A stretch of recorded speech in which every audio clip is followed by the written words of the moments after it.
Welcome to Everyone Loves Guitar, where we get to sit down and talk with interesting professional guitar players and related music industry experts. If you love playing guitar, stick around. You're in the right place. Hey everybody, this is Craig Garber from Everyone Loves Guitar, and I'm here with the one and only Adam Levy, who's an excellent player, really cool guy. He's played on a number of hits, and he's got a good story to tell.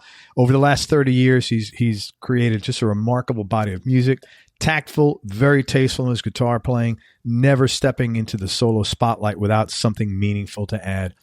For example, his guitar work on the Norah Jones hit Come Away With Me, where his solo draws on both elements of jazz and country to reflect really just some simple, genuine sentiments that relate to the composition. And I think I've heard this many times in interviewing, hundreds of players. Adam serves the song, and that's what his playing does. He actually met Norah Jones in New York before she played her first real gig, and she was recruiting for the recording of Come Away With Me, which was her multi-platinum, multi-Grammy debut on Blue Note Records. And he remained in her band for several years, recording 2 additional albums and 3 DVDs, and he toured the world as a member of her handsome band. Making music with Norah was just one experience in a string of high-profile gigs. A few years before, he had met Tracy Chapman, who enlisted him to play on her mid-90s masterpiece, which was, of course, New Beginning. And his guitar really stole the limelight in the song Gimme One Reason, which won Best Rock Song at the 97 Grammy Awards. More recently, he's worked with Ani DiFranco, Rosanne Cash, Jamestown Revival, Alan Toussaint, and Vulfpeck. And we had Corey Wong on from Vulfpeck in episode number 264. Although I don't think you guys worked together, though, with that when you were I know Corey. He's a great dude. But no, he wasn't on the song, the Vulfpeck session that I was on. Right. I love saying the name of that band. It's like Vulfpeck. It reminds me like when I was a kid and I'd like find a word, and my wife hates me because I still do. Anyway, besides being a successful sideman, Adam's also a songwriter. His compositions, check this out, have been recorded by the same Norah Jones, Glenn Phillips from Toad the Wet Sprocket, Miles Zuniga from Fastball, and Amber Rubarth, who's a rising independent artist. He's also released 6 solo recordings. His last one was 2016's Blueberry Blonde. That's a cool title, man. Where did that come from? Oh, it's a funny story. It came from my wife. English is not her first language. Mm-hmm. And so she, what are they called? Malapropisms or something. So sometimes she'll just mix up stuff that's not quite idiomatic. So we were talking about a friend of hers who has, kind of very light reddish to blondish hair, which is normally described with a different kind of fruit, not like strawberry blonde. Yeah, so she was saying, our friend Daphne, and something about her hair being blueberry blonde, and I just was like, wait a minute, I can write that down. That's great. So that's where that came from. That's so funny. It's funny. My wife is from England, and she's been here, 30 something years, but she says some things just because of like even though England is not, they speak English, it's different. It's not like we speak English. So she'll say a couple of those malapropisms as well once in a while. Yeah, it's fun. And I love language so much that anytime something like that bubbles up, to the surface, I try and capture it for to use in a song with words or a song without words. Yeah, man. Well, that's a good title. I like that.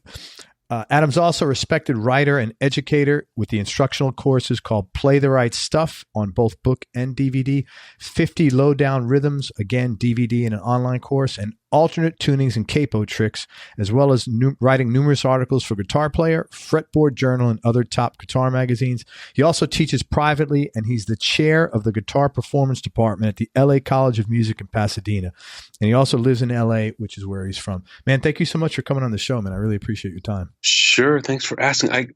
That intro was amazing. I have to correct just one. Yeah, please. You got everything right except for one thing. And it's really amazing because people rarely get everything right. But I actually recently stepped down from the chair position at LA College of Music. I still teach there. I'm just not anybody's boss. I just teach music. Well, we need to send something into Wikipedia to correct this. Okay.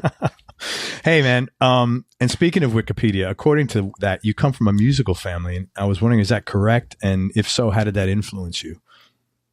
Oh, it is correct. And it influenced me a whole lot. So my grandfather, this is my mother's father, was a pianist. Really, he was a musical arranger. He could write for an ensemble or a large, an ensemble of any size.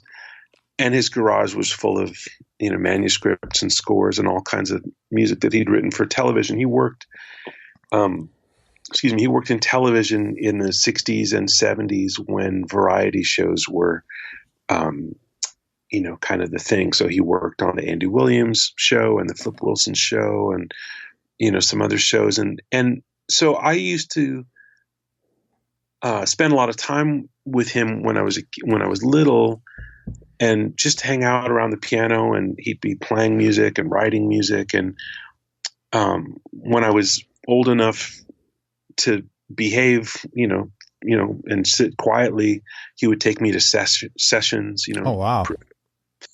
And, that was my first interaction with musicians. And, I don't know why everybody starts playing guitar. There's the cliche that it's, to meet girls or whatever.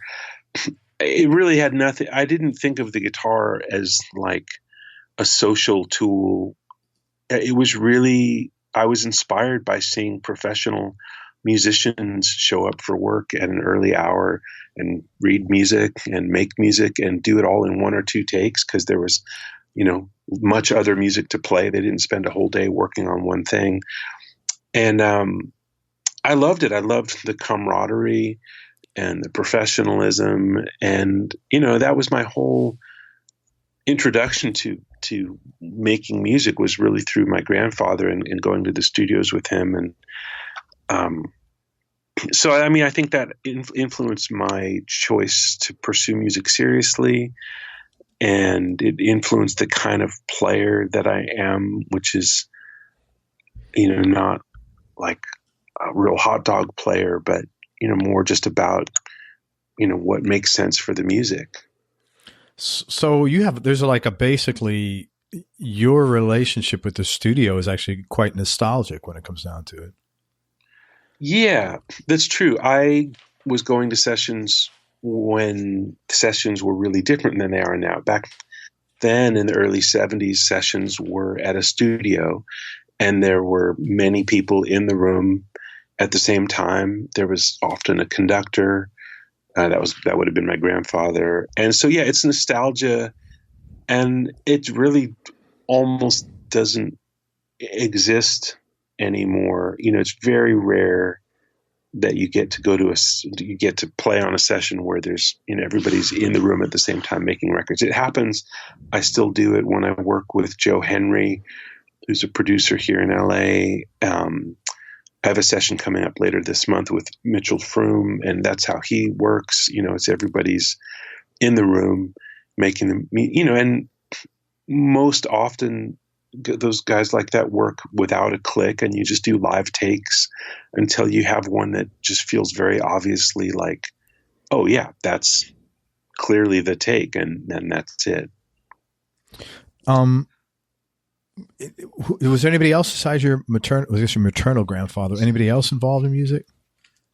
Yeah, I'll answer that, but I want to say one other thing about him that I think influenced me in a musical way that I have never really thought of quite this way until this moment. But when I was graduating high school in the mid 80s, I was thinking I was going to go to GIT because I wanted to just be a better guitar player. And that seemed like a good option. At that time you could go to Berklee College of Music, you could go to GIT, and I suppose there were other programs at universities that I wasn't aware of, but those were kind of the two big, red pill, blue pill options that I was aware of. And I thought, I'm from California. I like California. I don't know anybody in Boston. So I auditioned for GIT, and I was enrolled, and I was like just a couple weeks away from going there. And my grandfather said to me, he said, "Hey, GIT looks like a good program, but have you ever looked into the Dick Grove School of Music?" And I said, "No, not really." And he said, "Well, let's go down there and check it out. They have a guitar program, and I know some of the guys in the composition program there, and you might like it." And so I went over there, and I met with some of the faculty there, and I ultimately decided to go to Dick Grove. And I think that decision to do that rather than go to GIT shaped my musicianship a whole lot, because it was just different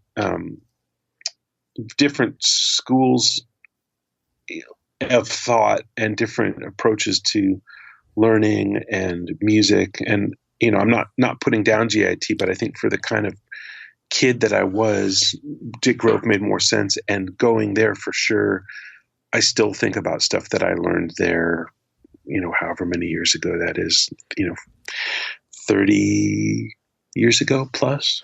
How long of a curriculum was that? Just they were 1-year programs. They weren't they didn't offer degrees, so you could go for 1 year through the guitar program. So I went through.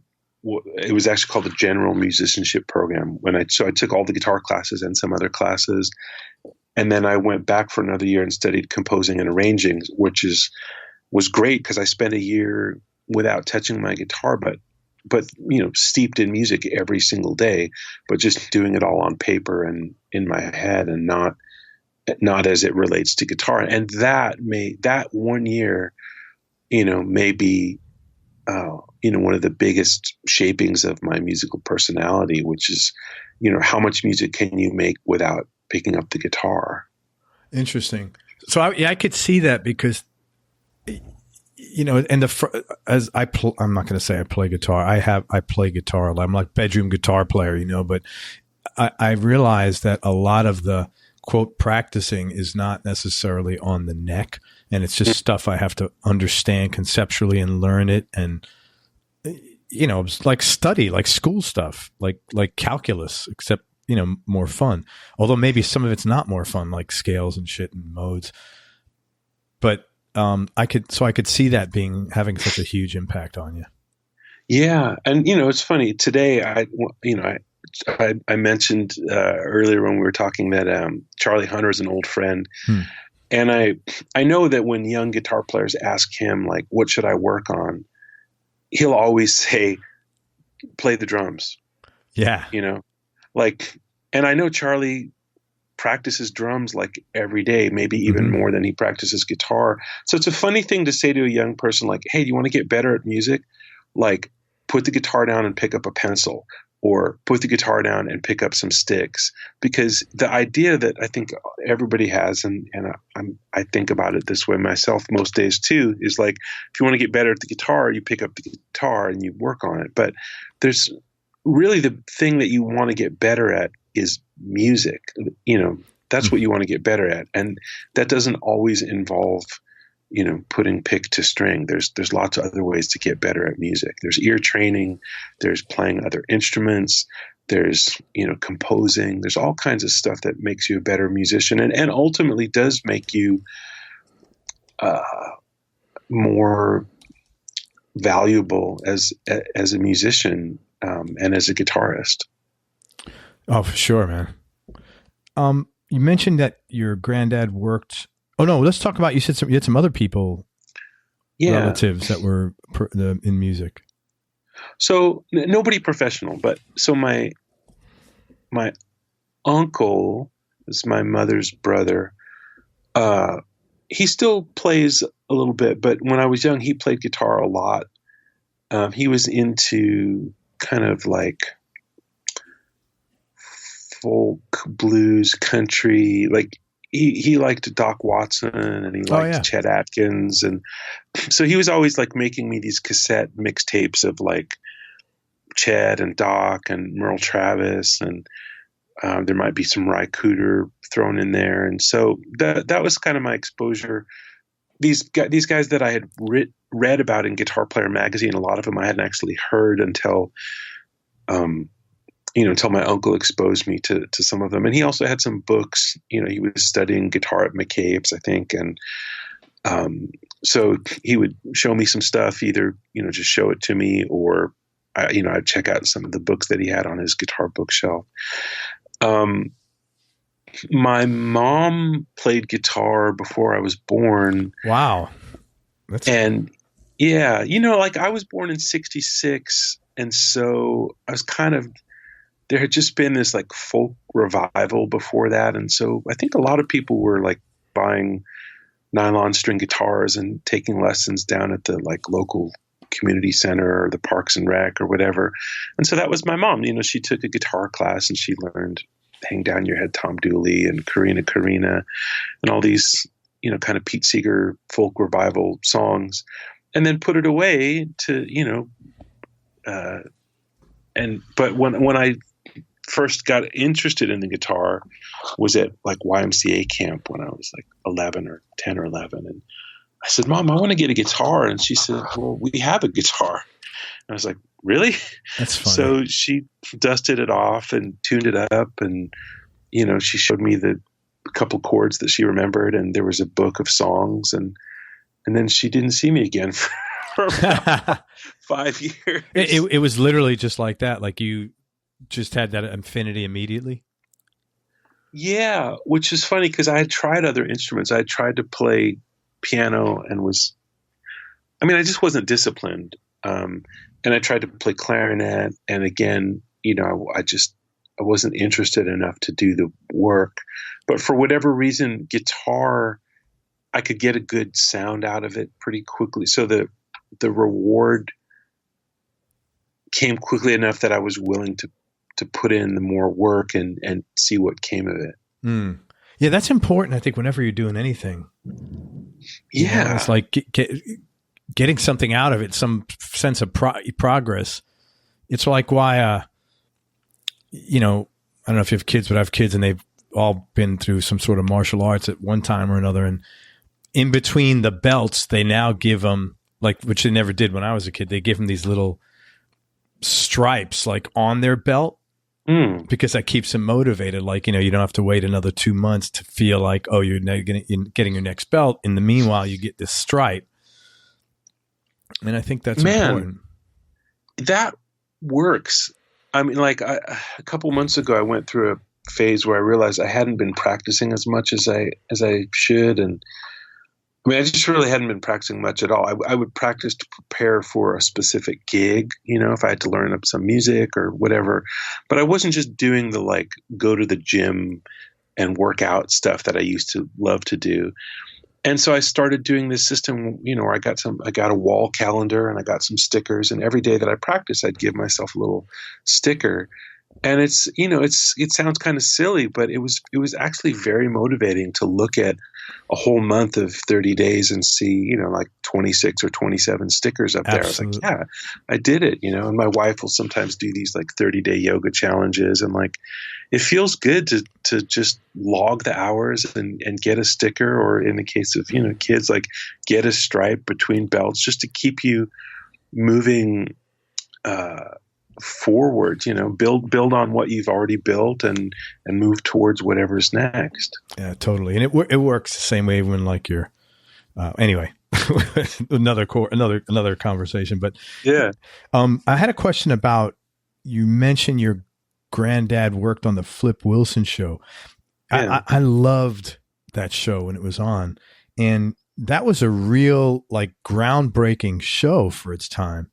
And I was curious if you happen to have any backstory, like interesting minutia or facts about the show, or things that were going on maybe through your granddad that he might have passed along. Man, I wish I did.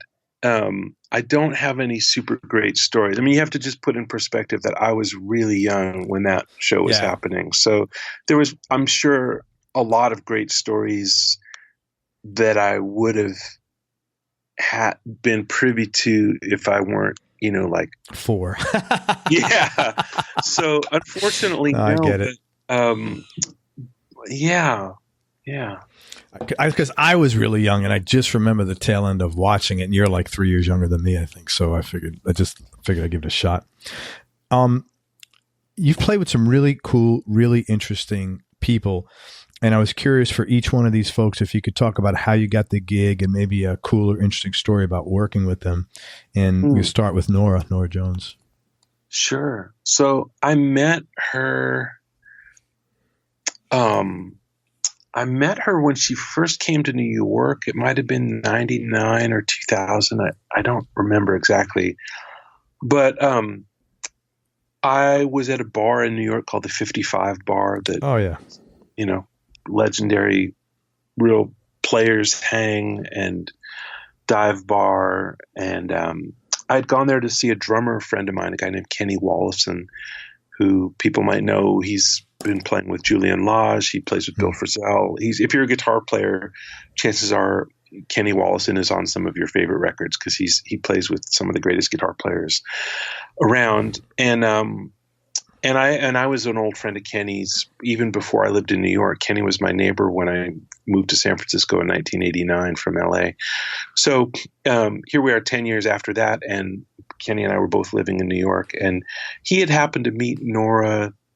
It's kind of a long story, but he met her before she had moved to New York. The day she arrived in New York, she went to hear Kenny's band at the 55 Bar, and I was there at the 55 Bar, and we happened to be sitting next to each other. And just before Kenny, this is like nuts how this happens, isn't it? Yeah. Whenever I tell people this story, like I always say, like, if you saw this in a movie, you would call bullshit on it. You'd be like, that's not how the music business works. Like, that's nobody, you have your lawyer call somebody's manager or agent. It's like, it wasn't like that at all. I mean, I was sitting on a bar stool at the 55 Bar for the early set to see the Wallacens. That was Kenny's band. He had a band called the Wallacens, and he knew Norah and he knew me, and we were sitting next to each other, and he just said, hey, you guys should play some music sometime. And that was it.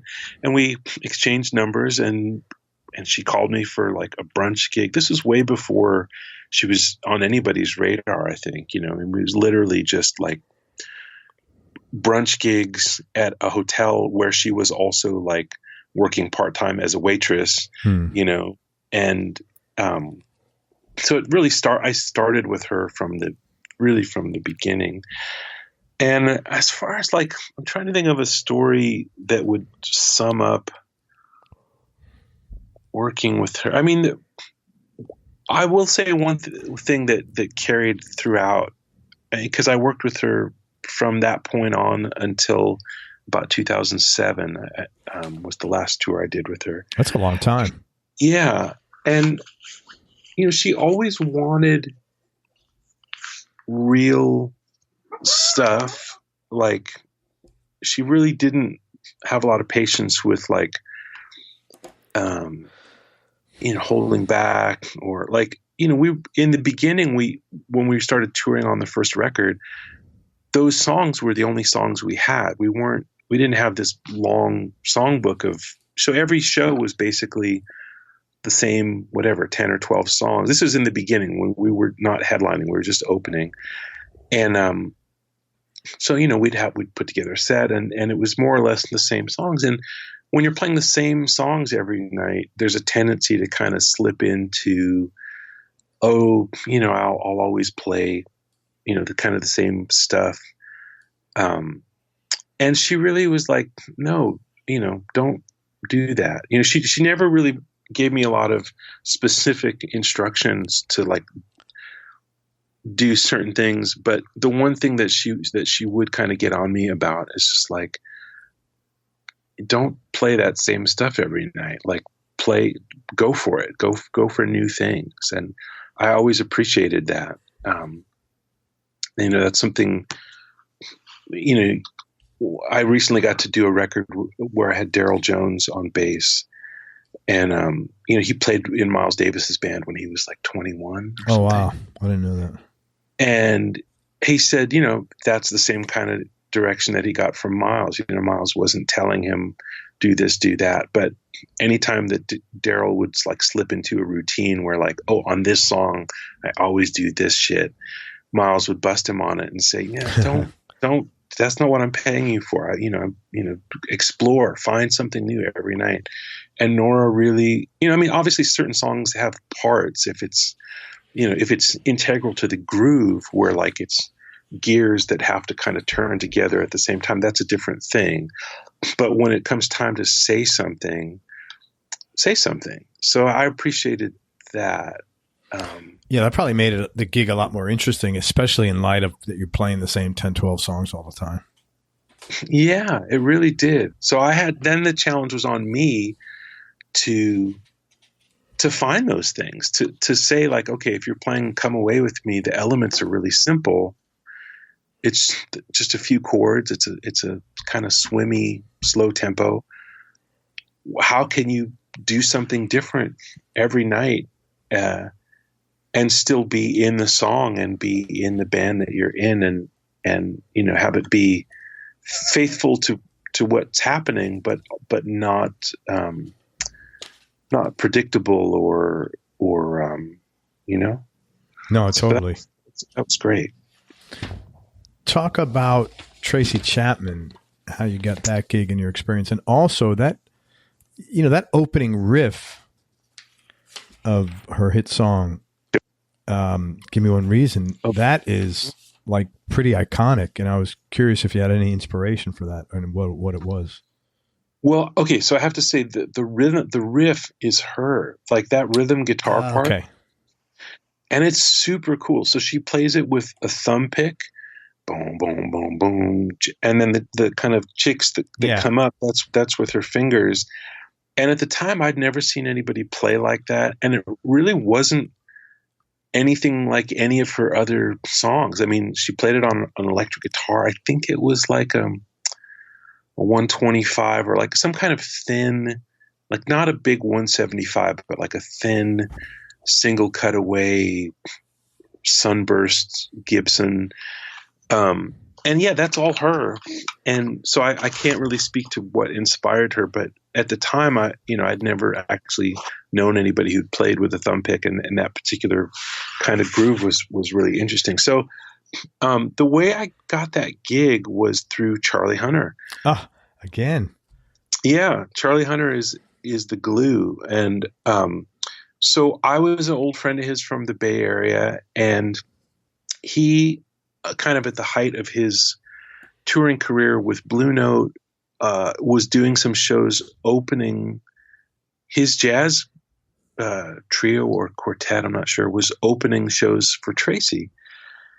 And I guess somewhere along the way, she asked him if he might want to join her band. And he said, I'm not really a sideman, but you should call Adam Levy. He would be really good in your band. And she called me, and I auditioned and ultimately got the gig. It was like, at that point I had only done one other gig that was anything like that, where, I had to audition and do all that. It was really like my first big break. And, so, working with her was hard because, unlike Norah, Tracy was very much more nitpicky about parts and tones, and like as part of the kind of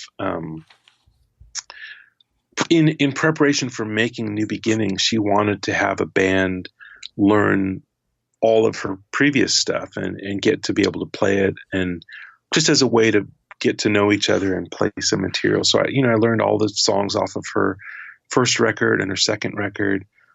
And those are, pretty iconic songs, and the tones, and, she really knew, like, if you weren't playing a part from a record, and she could say, no, that's not it. And, so in a way it was harder because, I felt like she was kind of on my case more of the time, whereas Norah generally was. I mean, she'd let you know if something wasn't working, but there was a lot more freedom to just try stuff. And in Tracy's case, she really was more specific. So that was, as a younger person, when I had that gig, and I mean, I wasn't a kid. I was like probably 30 or late 20s when I played with Tracy, but I was young in terms of my experience on playing at that level. Mm-hmm.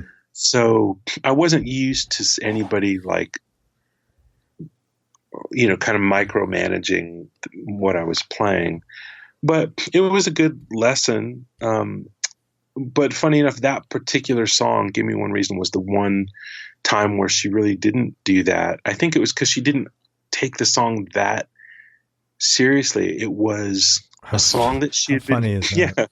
Yeah, it's funny because that was the hit from that record. But that bought her whatever many houses she's bought between that time and today. Yep, totally. So what it was that song had been something she wrote earlier that had been like something she'd play as an encore tune. It wasn't like ever a big part of her set list before that. But as you often do when you're working with a producer in advance of making a record, the producer say, well, what else do you have? What else do you have? Let me hear all the songs that you have.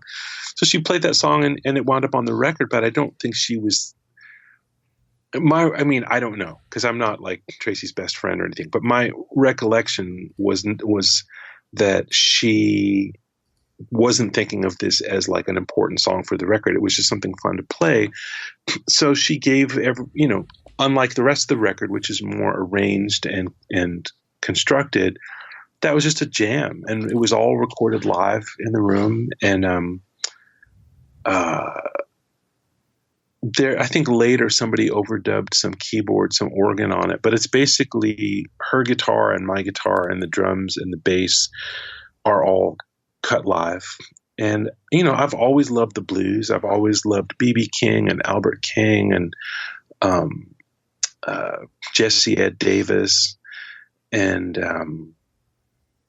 those are probably the guys that I've listened to the most. Did you get to see like Albert King out when you were a kid in California? I saw him pretty late in the game. I saw B.B. King when I was a teenager because my stepdad was really into him. And so I saw him probably 3 or 4 times when I was a teenager. Wow. I only saw Albert King once, and it was pretty late, but it was still just,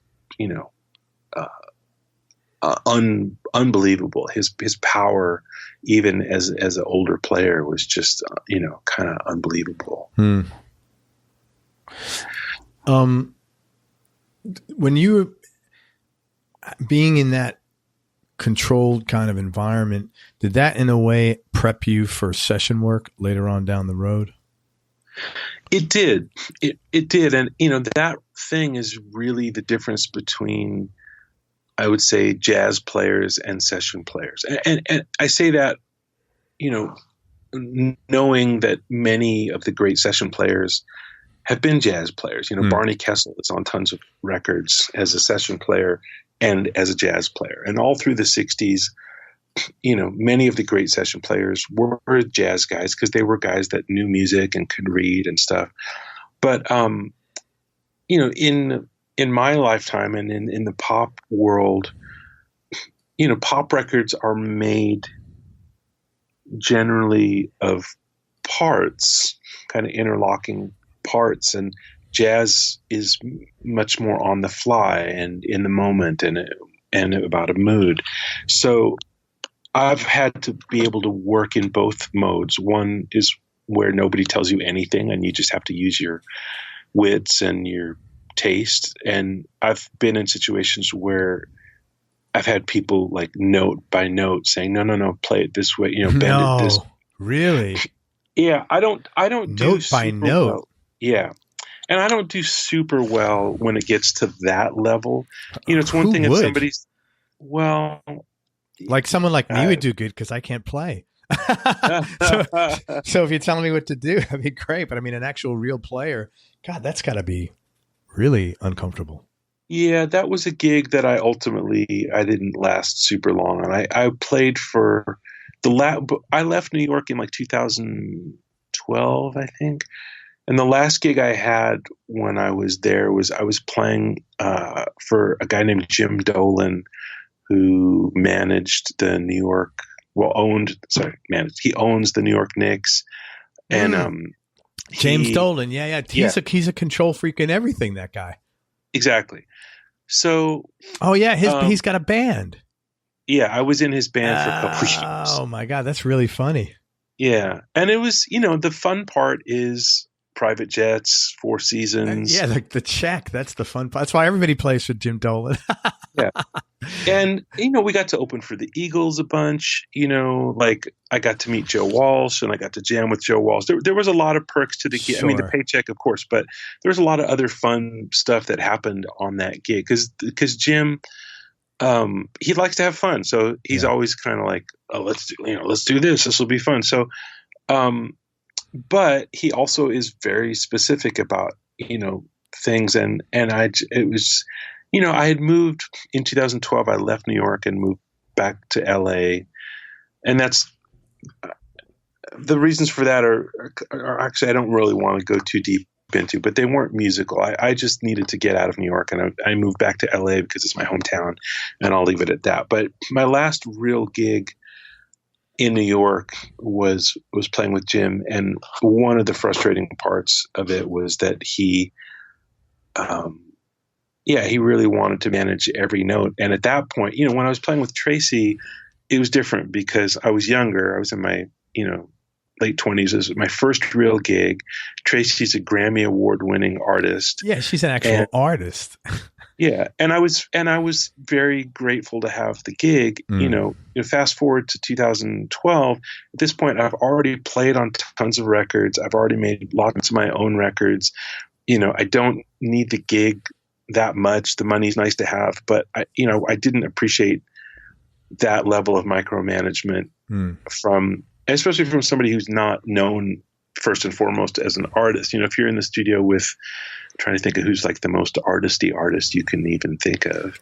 But the thing is, like, most of the artists, like I got to play last year on a session for Michelle Indegio-Cello, who I really think of as an artist with a capital A. She's a really beautiful musician and really thoughtful, and is continually growing in new directions and not trying to recreate something that she did in the past. She's always moving forward, and she didn't give me too much to go off of at the sessions. She listened to what I was doing and she gave me some feedback, but not to the level of like, no, put your finger here. No, here. Like, I don't know. That's not how most artists, operate. Yeah. I don't think. I mean, I think if you're that level of a control freak, then you should be Prince. Yeah. And just play it yourself. Play everything. Like, yeah. Right. Play everything yourself. Sure. And then that's it. But, anyway, so yeah. No, I hear you, man. That had to be painful. Yeah. How about Vulfpeck? How'd you get hooked up with those guys? I saw that video. It was very funny because you were sitting in there and it was almost like an experiment, or I don't know. It just seemed like you were, I don't know. The video was like you were as curious about what was going to happen next as everybody watching the video was. It seemed like, was that on the cuff or on the fly? Yeah. That's what I thought.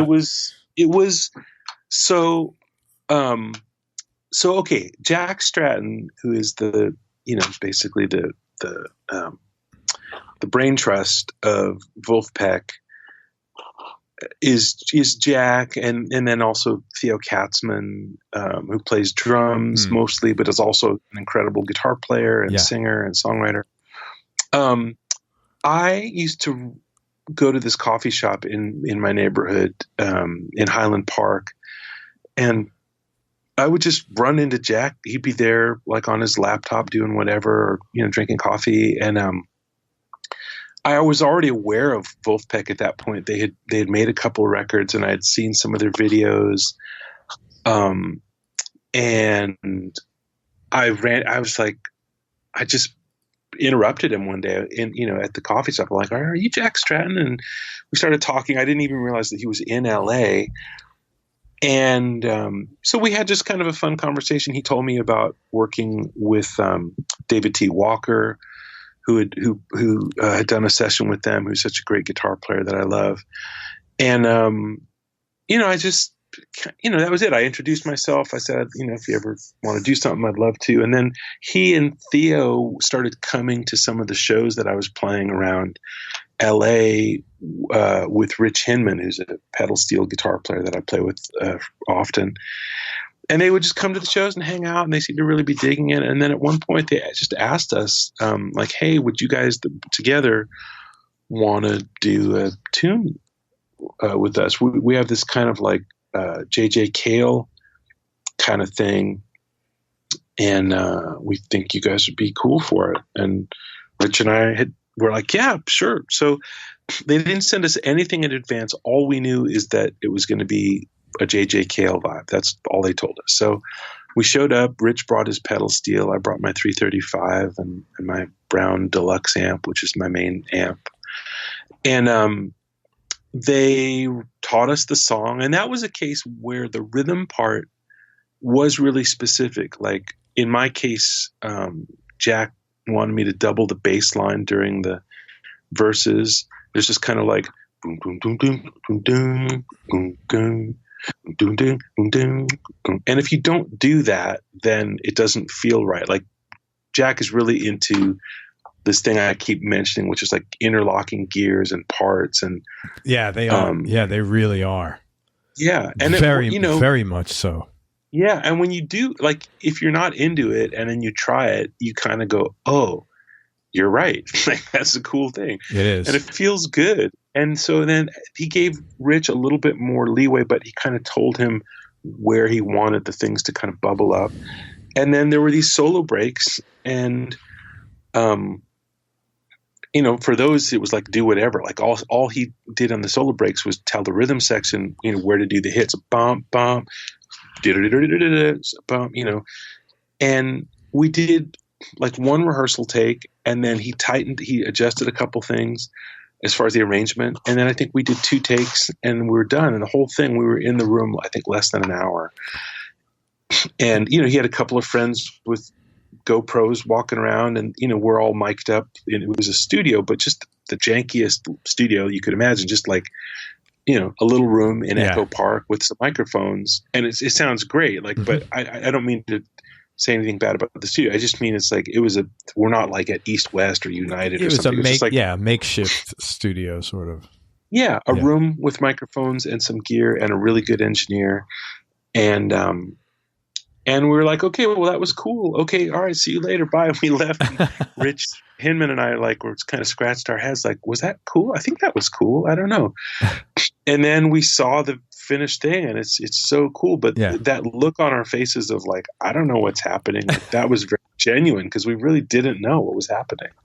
Yeah, like I said, it just seemed like you were as curious as everybody else watching it to see what would be next. It sounded great. I mean, the whole their stuff has always sounded great. It's that thing they do where everybody locks in, and then they have. I'm sure you know Mark Lettieri, where he's got the that other thing, not the frequent flyers, with Corey and Nick Smith, the drummer, right. I forget what that's called. Something flyers, and they have the locking in thing too. But those guys are par excellence, and they're really cranking it. But yeah, those guys are good. I like them a lot. Yeah. So that's been fun. Like, and it's just also fun for me because especially teaching at the LA College of Music as I do, like a lot of my peers, like I was born in '66, as I said, so I'll be 52 at the end of this year. A lot of my peers haven't even discovered Vulfpeck yet. Like, but when you're teaching 19-year-olds and 20-year-olds, and you tell them like, "Oh, I'm on this Vulfpeck song," they like freak out. They're like, "Wait, what? You play with Vulf?" Like, they're much more excited about that than like a Tracy Chapman song from the mid '90s. Oh God, yeah. Like before they were born, And then Norah kind of falls somewhere in the middle. It's like if you're 20 now, you're a singer-songwriter. Like I teach some classes there for singer-songwriter kids. They definitely know Norah, so that's considered cool. But like I think to them, I guess if I died today, if a 20-year-old wrote my obituary, they would mention Vulfpeck first. And if an older person wrote it, definitely come away with me. It would be like, Norah Jones, guitarist, Adam Levy, whatever, ate too much cotton candy and exploded or whatever. I don't know how I'm going to go. I really don't know. But could be a potential cotton candy incident. Is that what your gut tells you? That's what I'm saying. Yeah. I do like cotton candy. Hey man, you sent me a couple of tracks. I don't know. Are those off something coming up, or is that off your last record? I Love Paris and This Is Our House. Yeah. Okay. No. So those are from existing records. I Love Paris is from a trio record I did about 5 years ago with Larry Goldings on organ and Matt Chamberlain on drums. And we did it at the studio that used to be Sound City, and now I think is actually now called Sound City again. And what happened was I had seen the Sound City movie about this legendary studio and Dave Grohl and all that. And I was like, man, I want to make a record there. And I mentioned it to Matt Chamberlain. He's like, well, I know the guy that owns it now, who at the time was a guy named Kevin Lagunas. And Matt has his rehearsal studio in the same it's like there's this little complex where Sound City is, and Matt has this little room like 3 doors down where he rehearses and he can do drum sessions there. And he said, well, let's just, go over there and talk to Kevin and see if we can do it. And I was like, really? So we did it, and we did it in the room with no headphones and just drums, especially Matt Chamberlain, but really just drums in that room sound bananas, like no matter what. And then Matt is like one of the best drummers in the world and has worked in that room a lot. So I knew it was going to be pretty easy to make a good sounding record. And we did it in, I think, 2 days, just a bunch of the theme, the record, I should say the record's called Town and Country. And I wanted to have a bunch of songs with titles with cities in them. So we did I Love Paris, which is a jazz song it's a song by Cole Porter. And we did Memphis, Tennessee by Chuck Berry. And we did Streets of Baltimore and, tunes with cities in them. And so I Love Paris is from that record. And then This Is Our House is from the Blueberry Blonde record. It's just me on vocals and acoustic guitar and Jay Bellerose on drums. Let me ask you about that song first. It's a really pretty song. It's basically sounded like the lyrics are about someone who's, just being in sort of gratitude for their little family that they have. Yeah. And good. Well, that's pretty much it. As everybody does, I guess, I forget to be grateful sometimes for the things that I have. And so I wanted to write a song that first and foremost would remind me of those things. And then maybe, somebody else who heard it might, get the same kind of feeling. It's not totally autobiographical in the sense that in the song I mentioned having a daughter, and I don't have any kids, but I have a cat. And so in my mind, when I sing the song, with all respect to actual parents, like he's my little guy and we take care of him. And like last year he was attacked by, 2 years ago now, he was attacked by coyotes when he was out. And holy crap. Like just walking around your backyard and coyotes came? Yeah, my wife and I live like, in this sort of a canyon, and we get all kinds of wildlife. And he was out one night and he got attacked by a bunch of coyotes, and I happened to hear the commotion immediately, and I ran outside and was able to scare the coyotes off before they got him too bad. But they took a chunk out of him. Wow. And we had to nurse him back to health, and it took a couple of months, and he's fine now, and he's back to his usual shenanigans. But, so, I mean, I wouldn't say that that's the same as raising children at all. I haven't raised children, and I would never say that it's the same. But in my life, he is my child. Sure. And so I wanted to write a song about my wife and about our little guy and our house, which is probably the smallest house you've ever seen. It's really a little tiny little house, but it's your house, man. But it's our house, and I'm grateful for it. And so that's what that song is about. Well, two things I want to say. Number one, I would trade 10 of your cats for one of my kids, and I would still come out ahead. With all due respect to how hard it is to raise cats. The other question I had is, I hope this line wasn't based on your cat, where it says she looks like you, but she talks like me. Because that's I thought that was a beautiful line. I'd never heard anything like that. And did you write that? Yeah. That was really beautiful, man. She looks like you, and that was really cool. Oh, thanks. Yeah. Well, I don't know where that stuff comes from. I love to write songs that have some basis in my life, but aren't literally my life. And that, that line came to me. I don't know where it came from, honestly. I think that's great, man, to do that. Like, if you're writing with something that's a basis of in your life, but it's like you get to create a little fantasy almost, or just alternative reality, or it's, like I have this expression of if things haven't worked your way, or if your narrative, your story didn't have a good beginning, you got to rewrite your ending. It's up to you. You got to rewrite your ending, because if you're going to just wait for the story to get written, it's not going to work the way you want to. You've got to actively, and that's what I think it's cool when you're rewriting your own ending, which is like literally.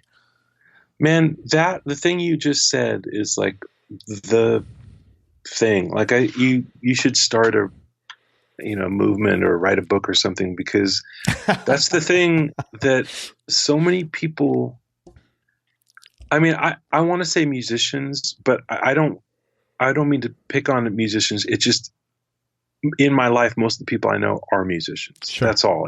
That's how it is. And there's a real pronounced difference between the ones that are like waiting for the big phone call, or, waiting for opportunities, and the ones that create opportunities and as you say, write their own ending. And,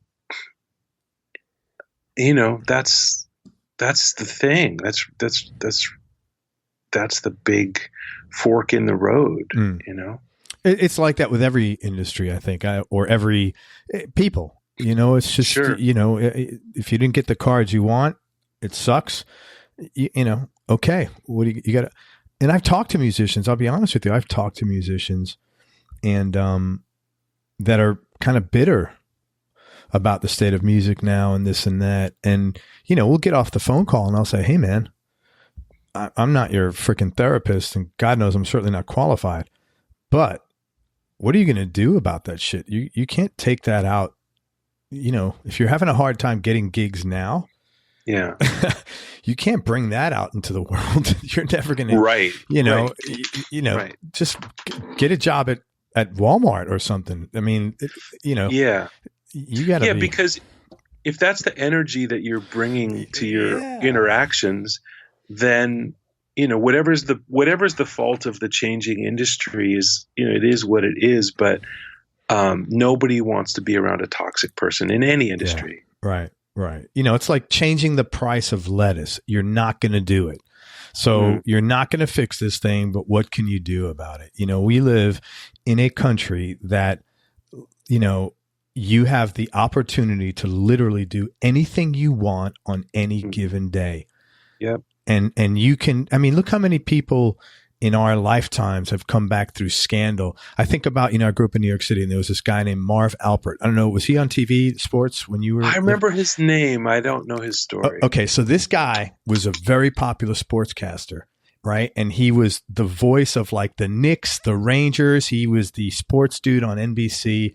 He was the man. Well, he was a sexual freaky dude. So he was getting married, and like he was like a week before his wedding, some shit comes out that he was with a woman in a hotel, not his wife. And apparently his thing was he liked to get dressed up like a woman, and he bit this woman, and I guess he was rough or whatever. Wow. And this all came out on the news like a week before his wedding. Wow. Right? And like she had like bite marks on, like he was a freaky deek. So, wow. So they took him off the news, but 2 years later, he's back with the Knicks, back with the Rangers. You've had so many scandals with Michael Milliken. That was a big guy when I was a kid, the Bond guy, scammed millions of dollars. He was back running a company 5-6 years later. I mean, right. this, not to be like preachy, and I'm not, this isn't about like, oh, this country's great, but this country is very forgiving, man. And you can do whatever the hell you want. I just, Yeah, it really is.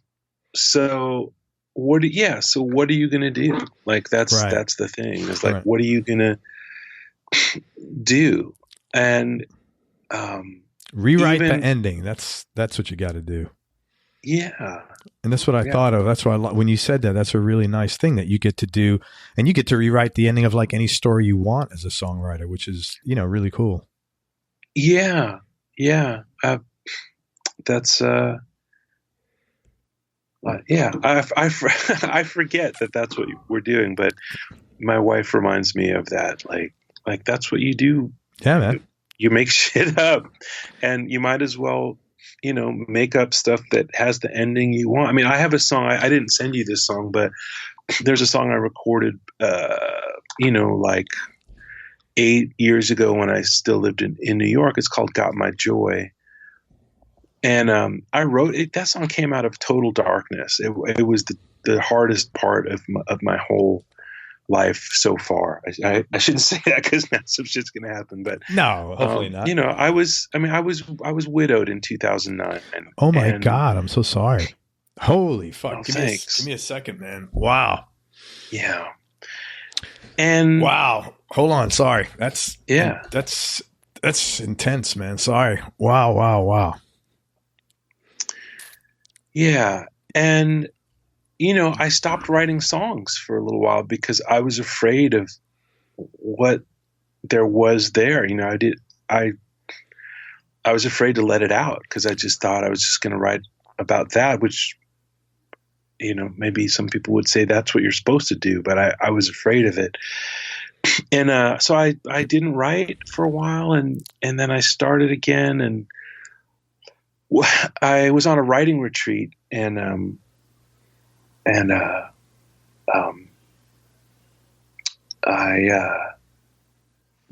guy who was running the retreat one day, everybody on the retreat was writing sad songs, even the ones that weren't, dealing with grief.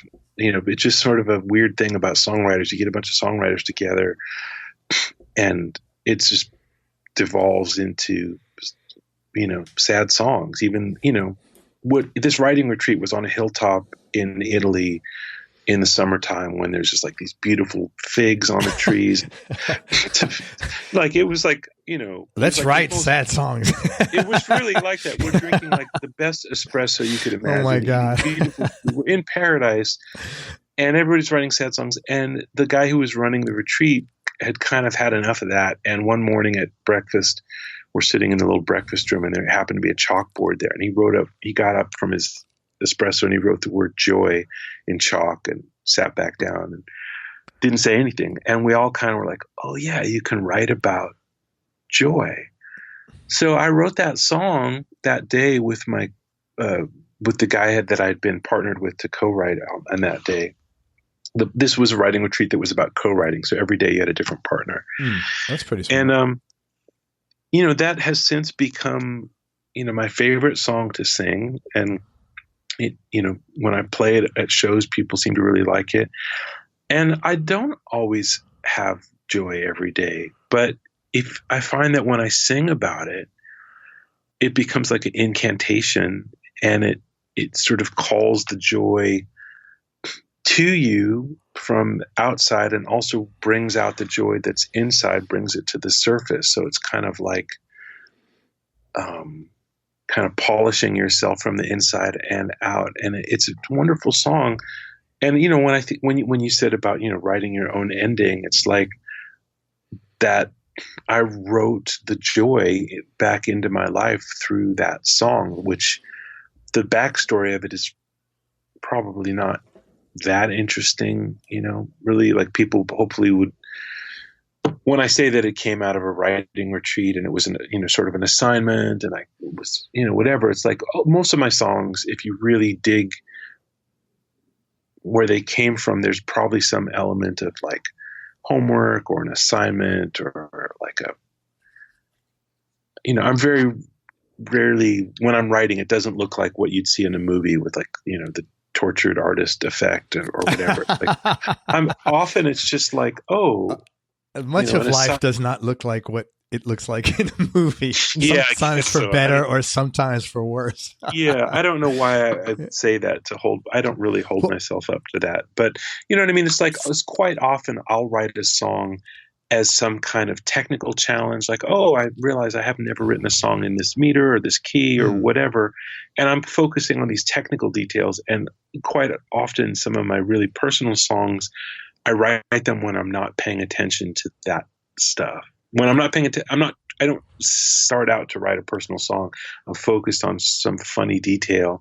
And then when I step back and look at what the song is, it's like, oh my God, I just revealed something in this song. But I think writing is like I write, I have a book I wrote and it's about marketing and selling. It's not about, and writing ad copy. It's nothing about like writing songs, but I've written a lot over the last 20 years, a lot of ad copy. And it's easier to do that because I have something specific to write about. I have an end goal. Here's a service. I got to sell it. Here's a product. I got to sell it. Here's this. I got to generate a lead. Songwriting is a lot more difficult because there is no, and I think doing that, giving you those goals is definitely like a great idea prompt because now you have some direction because it's hard unless you have something particular that you want to write about. It's hard to just pull stuff out of the air, but having those goals, I think that's pretty smart actually. Yeah. That's how I do it. I rarely have something I want to write about. It's funny to say that, but no, because that's why there's so many. Everybody gets together and writes songs because the first thing you access that you want to like exercise is pain. Yeah, it's like, let me get this shit out of me. I broke up with her, or something. That's uncomfortable. Yeah. So I think that's a really good as an idea prompt thing. Yeah, that's good, man. I'm really sorry about you losing your wife, though, man. I'm thank you for sharing that, and I'm terribly sorry you had to go through that. And I'm glad you're all right now, man. Thanks, Craig. Thank you. I Love Paris. Let's just talk about that song from your Town and Country record. It sounds like you're playing like a hollow body or a semi-hollow body there or something. Yeah, that's my main guitar, which is a 63 ES 335 with flat wound strings on it. So it sounds a little extra jazzy. And I was playing through, I have a 62 Fender Deluxe amp. It's brown, so it's not the blackface Deluxe amp that people might know. It's kind of the one in between the tweed era and the blackface era. They were this kind of light brown color for a while. And so the tremolo on that is the tremolo from the amp. Okay.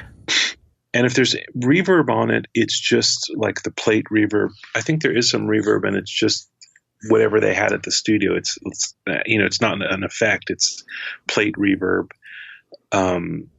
And well, I guess you could say that's an effect, but what I mean to say is the amplifier itself doesn't have reverb, and I don't have a reverb stomp box.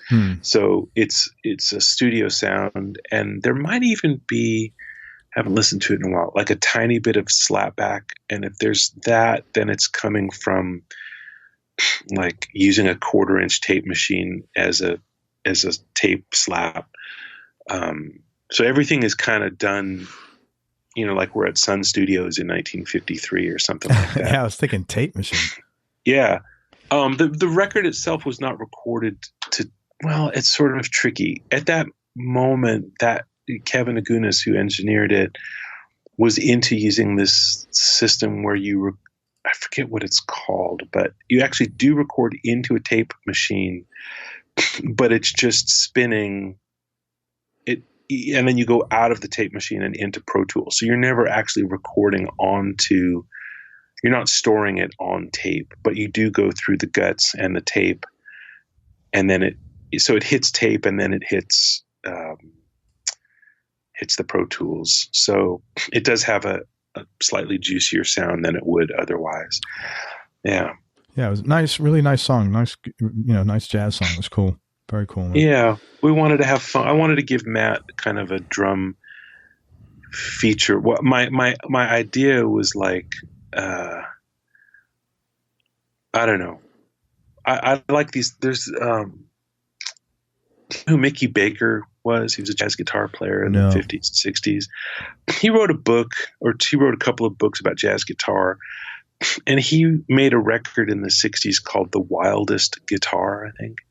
And everything on that record is just like, tape echo, panned hard left and right. It was like it would give you a seizure to listen to it. But it's so fun, and like the drum beats are great. He does this song in there called Baia, Baia,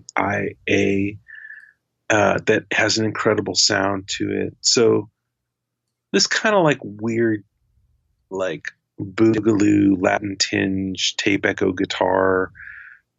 I love it. It's kind of over the top and crazy, and that's what I was going for on a lot of that record. And then also Ella Fitzgerald, the great jazz singer, recorded I Love Paris on her record of the Cole Porter Songbook. And so I was trying to get a little bit of like Ella Fitzgerald's grace and sophistication with this kind of over the top, kind of campy rock guitar, early rock echo guitar.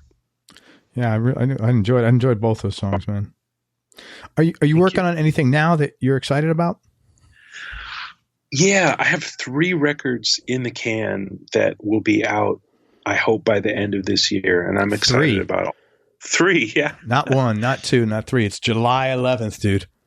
Yeah, it's July 11th. I've made 3 records this year. Yeah. One is a record with a guitar player named Mason Stoops. Yo, I know him. I know. Yeah. I've heard of him. I don't know him. I've heard of him. He is a young whippersnapper here in Los Angeles, and we have been playing guitar duos in this coffee shop. And after about a year of just playing, kind of just this funny little morning gig that we like to do, we looked at each other and we're like, let's make a record. And it's a longer story, but that's basically what happened. And so we recorded a bunch of acoustic guitars and a bunch of electric guitars, and it pretty much just sounds like what we sound like. There's a little bit of, fun with, studio stuff, but it's basically just 2 guys having musical conversations. And I guess you'd describe it as Americana, but kind of weird Americana. And I don't like that word. I don't know why. I mean, it wasn't around when we were younger. It's really popular now. I don't know why I don't like it, but I don't. Just for the record. Oh, man. Well, that's one. There's one. I just lost a sale on that one. No, just the genre, not the music. It's just weird. I don't know why. What did they use? Like they would call the Eagles now or Jackson Browne Americana, but back it used to just be like light rock. I don't know, like California rock or something. I don't know. Yeah. So, I don't know. I don't know. Well, so it's okay. It's a guitar instrumental record, just 2 guitars.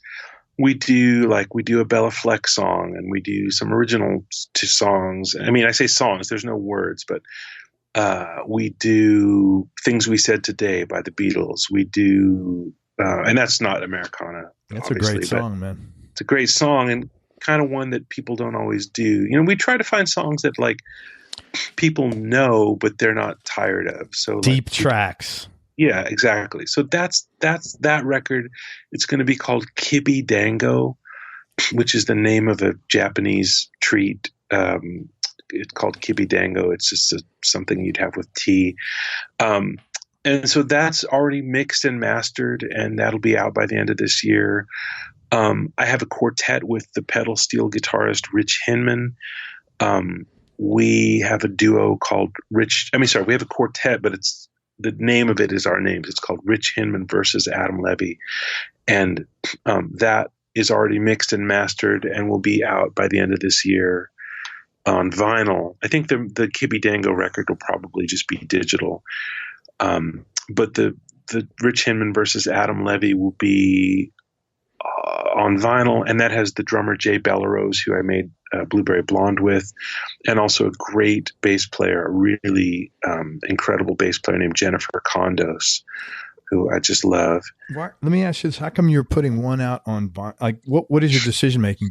Not why are you doing each one, but what's your decision making to go vinyl versus go digital? It's just democracy. With my record with Mason Stoops, we talked about it and we're like, how do you want to release this? And Mason said, let's do it digitally. And I said, okay.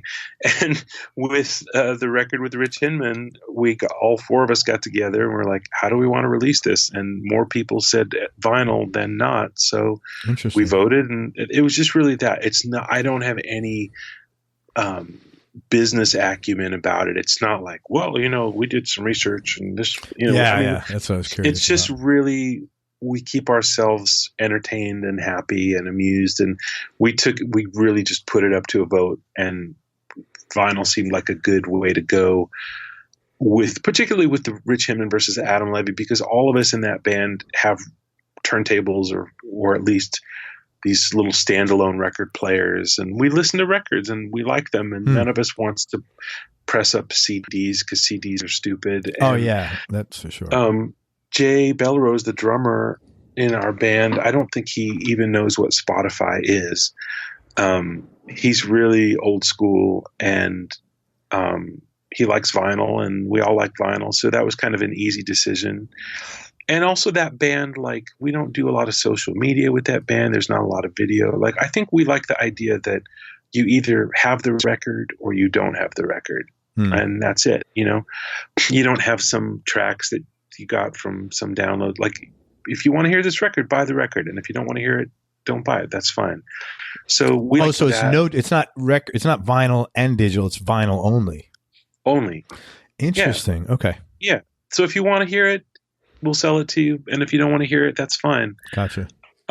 Whereas with Mason Stoops, he's a guy he's younger and he lives in the digital world, and he's got, I don't know, tens of thousands of followers on Instagram. And so it kind of makes sense to like release it on Spotify through DistroKid. And like, that's where people are going to find it. Sure. Then the third record is this thing I mentioned with Daryl Jones. So it's with Daryl Jones on bass and Benmont Tench on organ from the Heartbreakers. Yeah. And that's great. Charlie Drayton on drums. And wait a minute, Charlie Drayton, who's he with?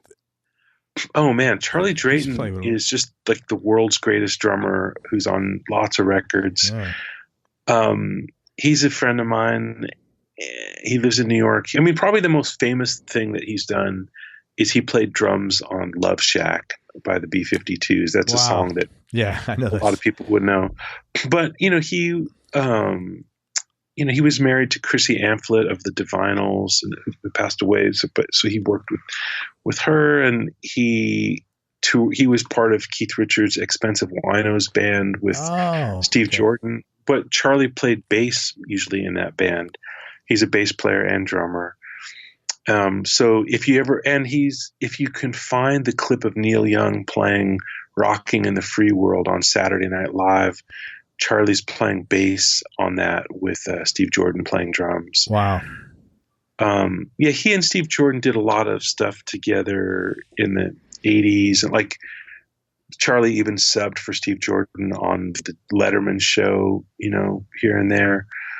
And he's just a beautiful drummer, a beautiful musician. He co-produced and played on the last Fiona Apple record, and he toured with her a bunch. He toured with Paul Simon a bunch. He's just a really special person, and he co-produced this record of mine, and it's being mixed right now. So it's less in the can than the other two that I mentioned that literally we could release today if we wanted to. My song, the record I'm talking about with Charlie, is still being mixed and has yet to be mastered. But I hope that by Christmas time, all three of these records will be available. Awesome, man. That's a pretty productive year, no? Yeah. Yeah. Growing up in LA, what was your childhood like? Or Encino is like a suburb of LA? Yeah. It was just very suburban, really. I don't remember that much about it. I mean, I remember we lived near the library, and I used to love the library for records more than for books. Yeah. Like I'd take records home, comedy records and sorry, go ahead. Oh, no, you go ahead. You mentioned the library. I remember the first time that I realized they had records in the library. It was really weird. I thought, like, I don't know if they know that they have records here, but I'm going to just start taking them out until they catch.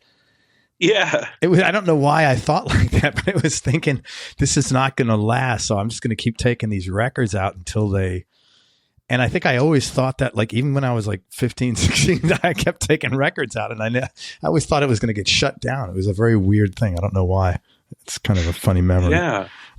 That's funny. Very weird. Well, yeah, that was like the main thing I remember about living in Encino. And then we moved to Reseda, which is like another suburb. It's one of those things that, like, people in Encino will tell you, like, oh, Reseda is totally different. But, like, you get far enough from it, and it's like, it's just the valley. It's just the San Fernando Valley. It's all the same to me. And what people will disagree, but it's kind of just one big thing. Anyway, whatever. I moved to Reseda, and then when I was 10, we moved out to Thousand Oaks, which is a little different. It's a different county. It's out of the LA scene. It's part of Ventura County. And that's more where I start to have real memories, because I was 10 when we moved there, and I was already getting interested in music.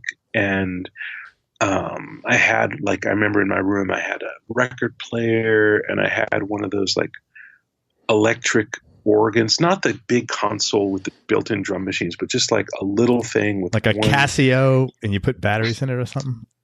No, bigger. So it was like in between. It was okay. It was electric. Like, you turned it on and it had a fan going, because I think it was like pushing air through reeds. And so there was like a left hand one, like you could have single buttons for chords. It was almost like an accordion, except that it was like an organ and it was electric. And I learned to play some songs on that. And I don't know, it was Thousand Oaks was a little quieter than Encino or Reseda. Like, there was more open space, and so that's where we lived. And I went to high school out there, and it's a pretty small-ish town, but a very big high school, because it served a big community. So it was like, my high school had over 2,000 kids in it, that's big. Which I think is pretty big. But I knew there was a handful of guitar players that were there. There was a guy named Basil Fung, who's a little older than me, who was by far the best guitar player in our town or in our school. And he was, I think, an influence on me. I know he's not a household name now, but he does still play and has been on records. And he was like the first guy that I knew before I went to music school that was like a real guitar player, or like he really could play any style, and had studied with Ted Green, and like, he went to JIT, and he was like a big inspiration for me to take the guitar really seriously, but also not take yourself too seriously. That was like a thing I learned from Basil, like, that to walk that line between like working hard, but not to take anything too seriously. That's pretty young to hear that. He's played on, I'm looking at his discography. He's played on like Alanis. He's played on Jagged Little Pill, Alanis Morissette. Yeah. I mean, I know she had a lot of guitarists on there, but he's played on several of her records. Big Mouth, he's played on a lot of stuff. David Cassidy. Yeah. Yeah, that's interesting. Yeah. So, like, he was the first guy I knew of my generation who was like making, being on records. He played with, oh God, who was the soap opera guy? Jack. He was on General Hospital, I think, and he was sort of like a Rick Springfield kind of guy. His name was Jack. I can't think of it, but I think Basil played on one of his records. So anyway, Basil was but I don't know. Our town was this little town, and I tried to find the guys that could play and tried to play with them and had a band. And, if you look on YouTube, you might be able to find, when I was like 16 or 17, my high school band played at the Park and Rec Center, and somebody videoed it. And there's a clip of me at 16 playing Johnny B. Good with my high school band. I was not the lead singer generally, but I did sing that one song. And I loved Chuck Berry. When I was in Thousand Oaks, there was a record store a block from our house, and I would go there and spend I had like a paper route, and I would spend whatever pocket money I had on records. And one of the records I bought back then was a 45 of Johnny B. Good, which I listened to over and over, and it still sounds good to me now. I hope not just for nostalgic reasons, but it still sounds great to me when I listen to it now. Great record. Chuck Berry sounds great. I don't think my version from 1982 sounds that great, but but Chuck Berry still sounds great. You only child? Do you have any brothers or sisters? That's interesting. I grew up as an only child, but my parents split up when I was 2. Mm-hmm. And my dad has a daughter from his second. I mean, my dad's not with us anymore. Sometimes I don't conjugate verbs accurately. He had a daughter from his second marriage who I didn't really grow up with, but whom I'm close with now. So she lives in LA. And so, now I have a sister, but I didn't really grow up with her. It's so like wacky, the dynamics of like all this stuff, isn't it? Yeah. Like, why can't everybody just fucking get along? Yeah. It's like, it's like things would be so much easier and, Yeah. I feel you, man. Yeah. And I grew up watching, TV, and I was going to say, everything was like the nuclear family, but then again, like the whole premise of the Brady Bunch, which I grew up on, was like two-step families getting two-step together. Families who got together. So I guess, that made it all seem, like normal. Yeah. No, it's funny because now, like, we'll have 3 of 3 kids, 28, 26 and 18. And my older ones get it, but my daughter, she's only 18. She's still a kid. And her friends come over and they're like, wow, you guys are you, they'll meet us and like, are you guys both Sam's biological parents? We're like, yeah. I'm like, wow. And it's just the way it is. We're like the very small minority. Yeah. Yeah. Yeah. And having, go ahead. Oh, sorry. No, go ahead. Well, just like family is what what it is. Like, there's no. Choose your friends. You can't choose your family. That old adage. Well, yes and no. I mean, you might wind up having a parent or a sibling that you're not crazy about. And in that sense, you can't choose your family. But the flip side of that is like you can choose who you surround yourself with and who you want to call your family. No, you can't choose your parents. Absolutely. But you can choose who you, like we were talking about before about like writing your own ending. It's like you choose who you want to consider your family. Hey, let me ask you this. You've been at this a long time and you've, I'm sure had highs and lows like everybody else in the music industry, and you've done real well. Mm-hmm. if you had to go back and give advice to younger Adam Levy, what advice would have liked to receive, assuming you would have listened to it? Man, Craig, I don't know, which is not to say that I think I've made all the best. It's not like, well, I wouldn't do anything. I wouldn't have anything different to say because I made all the right decisions along the way. I mean, I don't feel that way at all. It's just that like, you know, there's been times when I've walked away from gigs and I'm half tempted to say, you know, stay with things longer. Like I played with Tracy Chapman for about a year and then I felt like it was time to move on.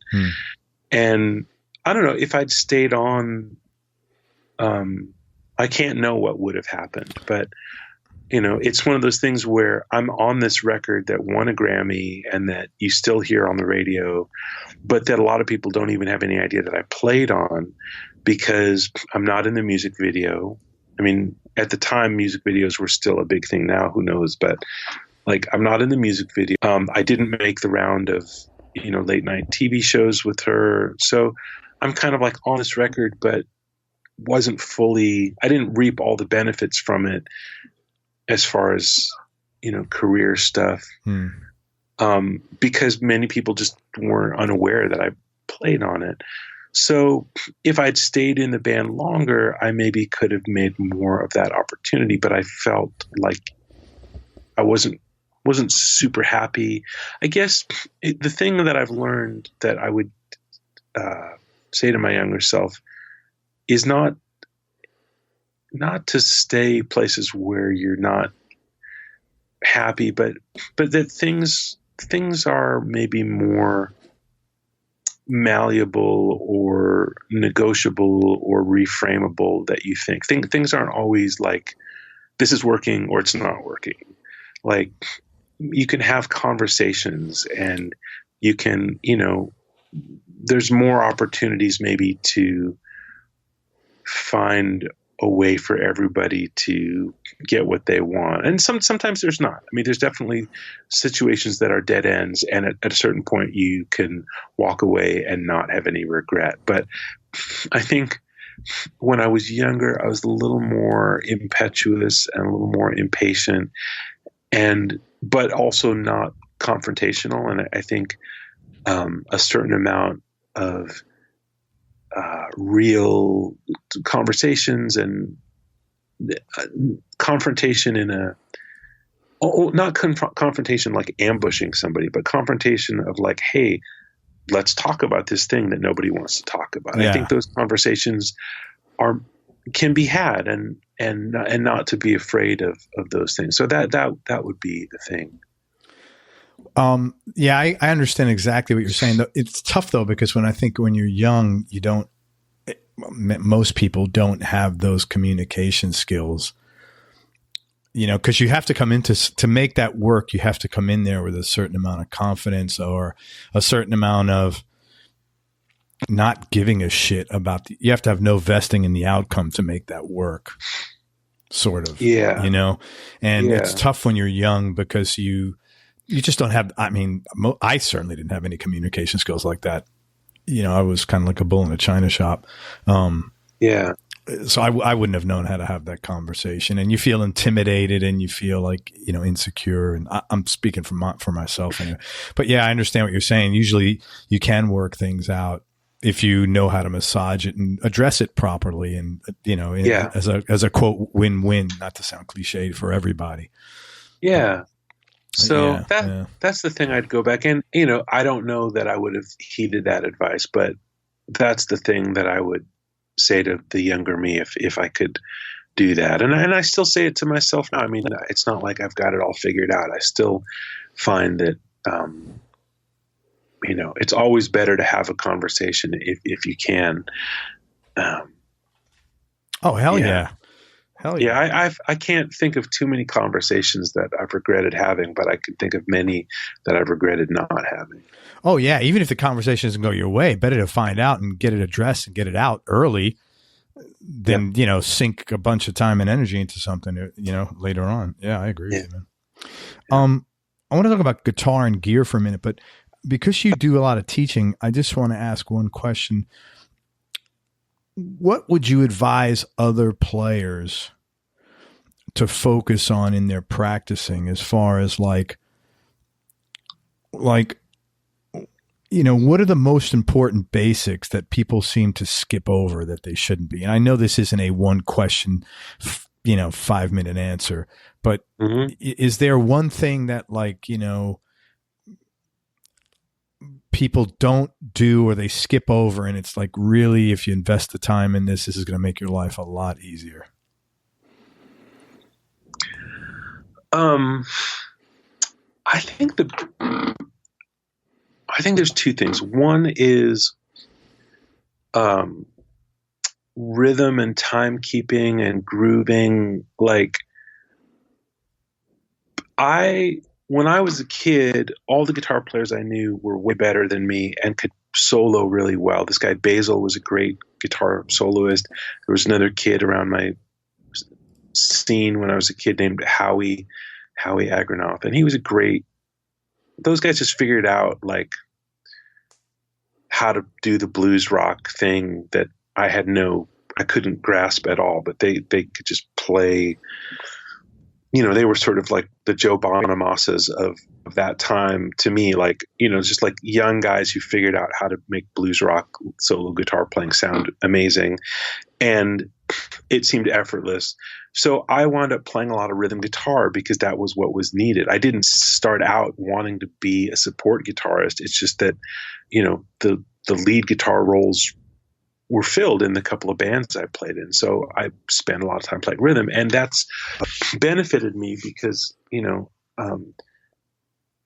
not I'm not like a funk guitar player, but I have a good solid rhythm, and I think I can be supportive in a lot of different contexts. So one thing I would say is focus on support and rhythm, because it's probably most of what you're going to do most of the time in most music.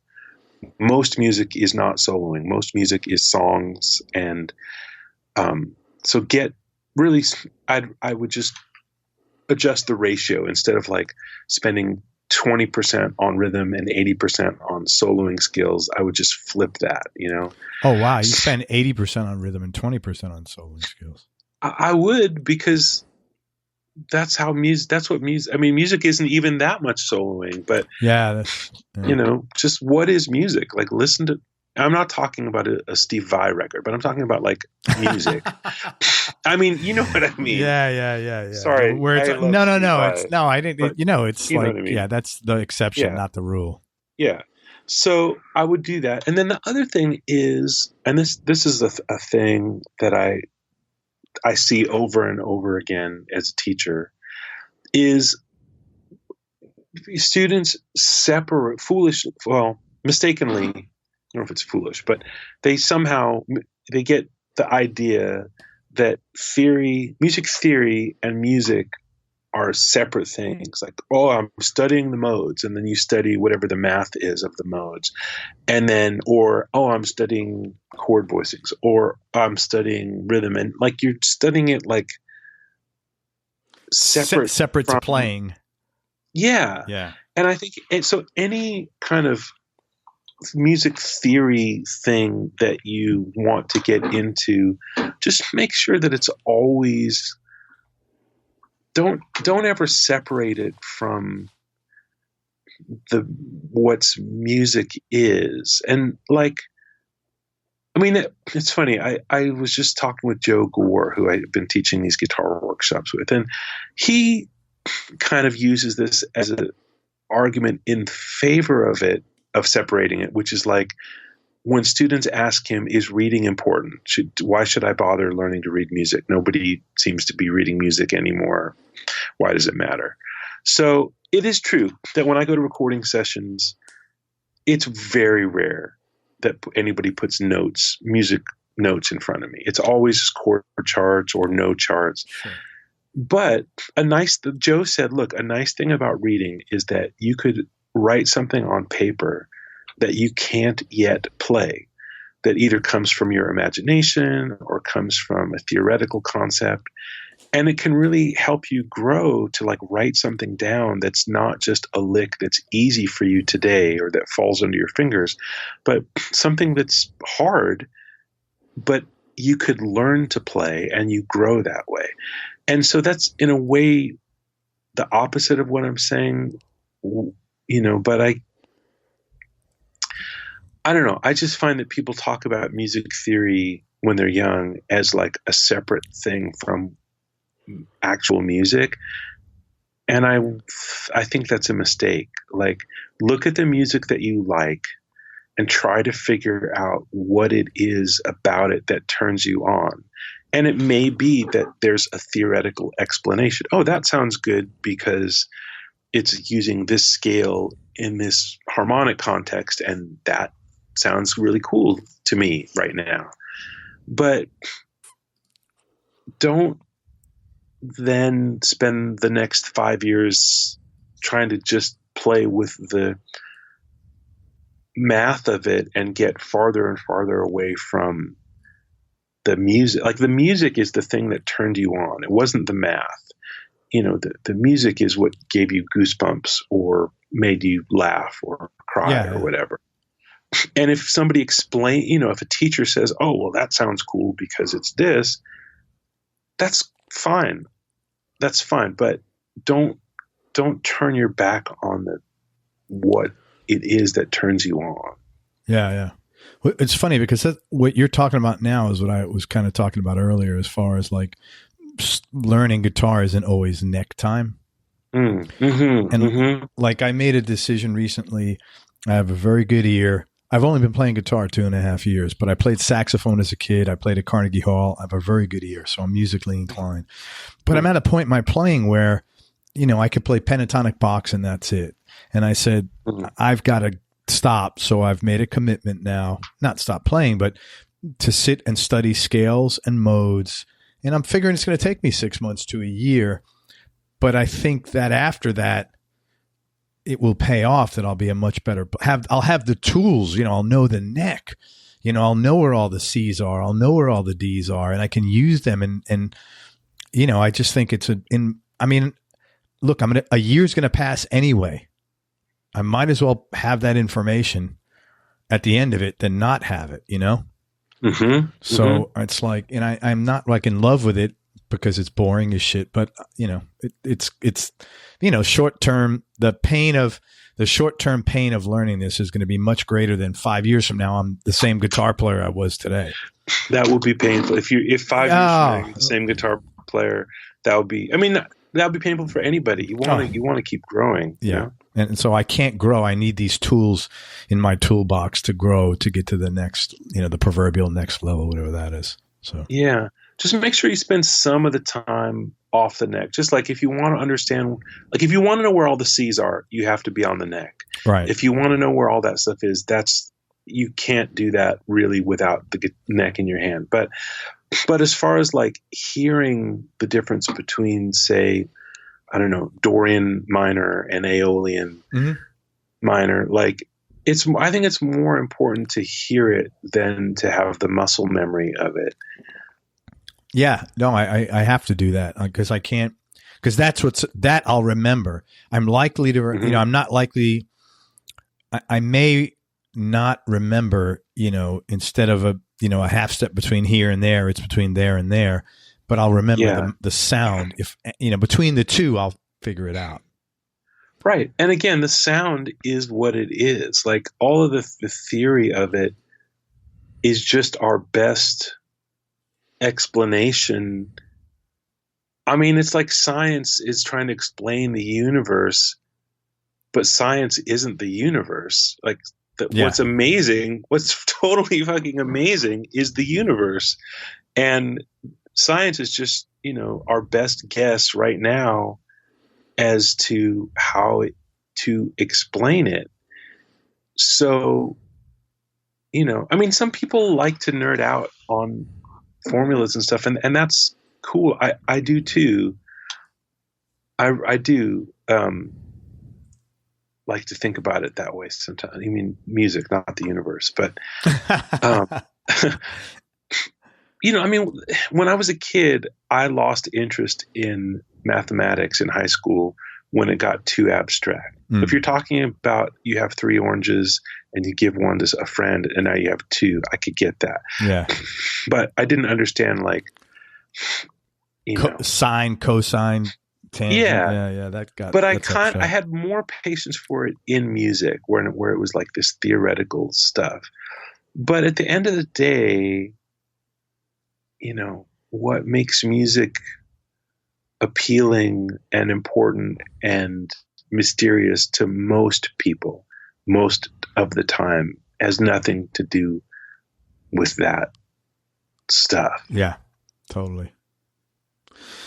Hey, guitar wise. Yeah. What's your number one guitar now? I think you said it's probably your 63 335. Yeah. So I have. Go ahead. Yeah. No, go. No, go ahead. No, you go. Okay. So yeah, when I was 13, my dad for my bar mitzvah bought me a brand new 1979 ES 335.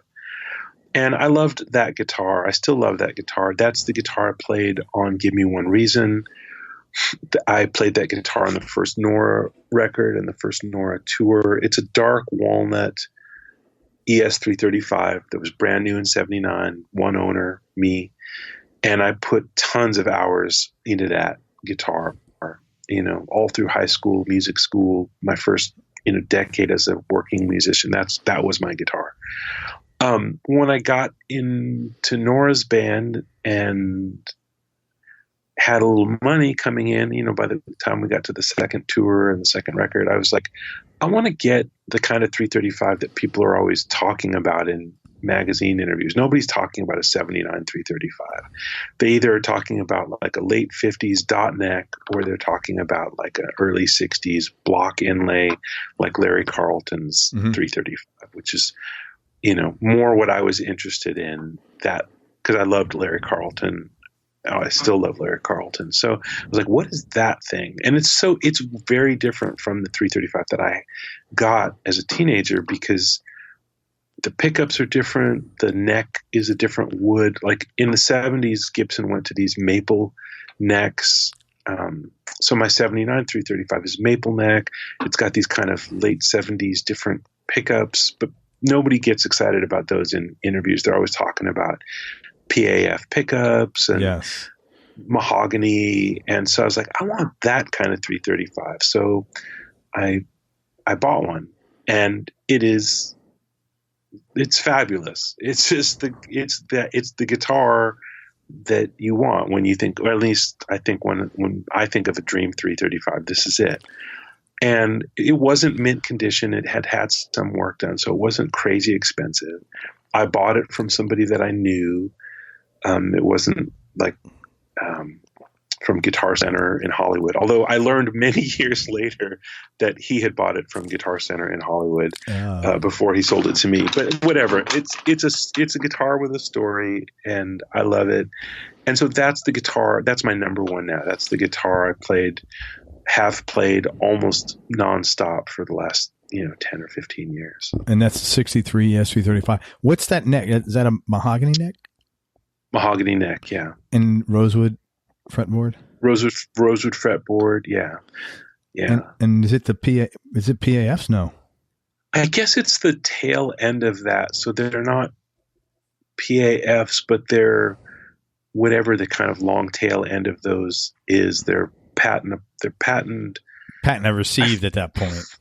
I guess so, but they're in function and construction. I think they're the same. I mean, I'm sure the people listening to your show that know a lot more about this stuff than I do, but they are the original pickups. And dude, there are people listening to this show that know how many revolutions of the bobber that was spun around for that pickup. Yeah.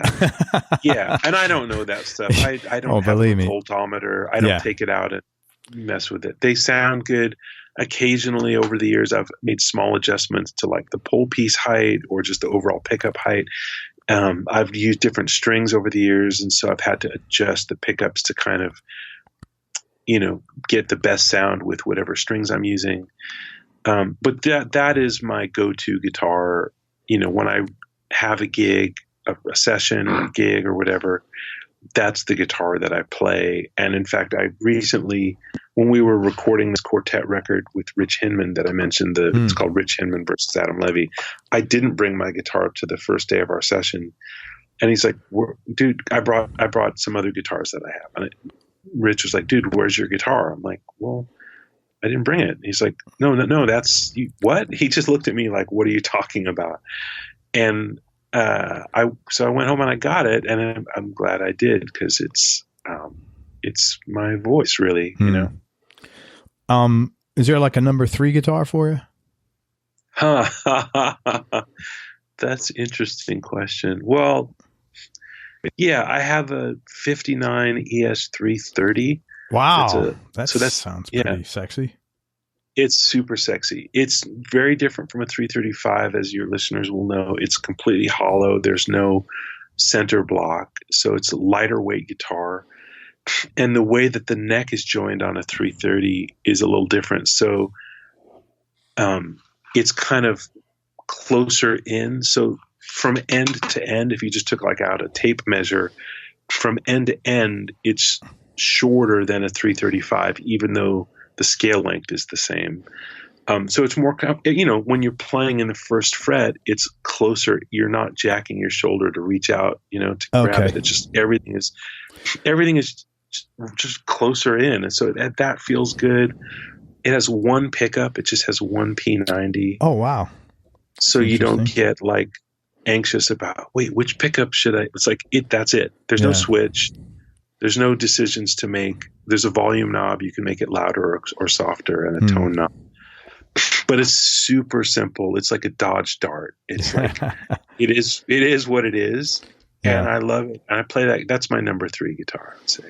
My 335 I love it. I have a 335 as well. It's not a vintage or anything like that. It's like a 2014, but it's a reissue of, I don't know if it's a reissue, but it's just, I'm not a big guy. My hands are average size. So it's like, I think it's a 60s neck because it's thin as hell and it feels great it's nice and easy to play. So yeah, I love it. Yeah. That's so personal. Like basically the neck is the thing. Yeah. Really. It's like the face or the body of a woman, which is really, I'm sorry if I'm offending anybody, but I'm going to offend somebody no matter what I say. But I'm sorry you that are I'm offending you, whatever that is that's offending you. But it's the that's not first my intention. Point of contact. Like whatever you notice about a woman or a man or a person or whatever, the neck is that thing. Like, yeah, totally. Because when you play it, you're not looking at it. Right. So the finish doesn't matter that much to me. When it's in my hand, I can't see it. No, but it's the neck and then the sound, for sure. Yeah. Yeah. Yeah. Desert Island Discs.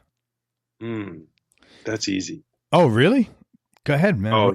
Let's do it. You're the first person ever said that. Everybody's like, oh my God. Well, let's see. How many do I get? Well, 3, but if you'd like a 4th, I'll throw that in today. Okay, I'll take 4. If you act now. Yeah. So let's see. Well, the first one would be the White Album. Okay. I don't know if that counts as 2 because it's the double record. No. This is Fantasyland, man. You could pick a box set and it'd still be 1. Okay, so the White Album, there's so much there. I love it. I know it's the Beatles breaking up, and I didn't know that when I was a kid. It's just an album that we had in the house, and it's mysterious, and there's some great finger picking on it. It's like the first Beatles record where they really get it. Like Julia is on there, and Blackbird, obviously, and Mother Nature's Son, and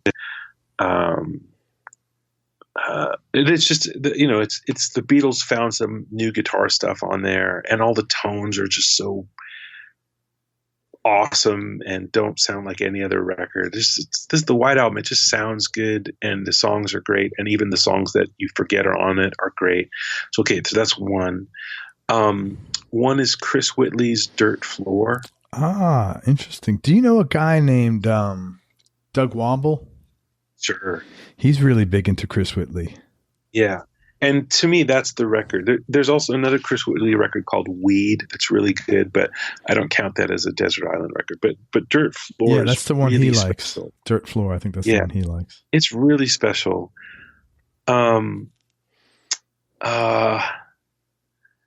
then, wow.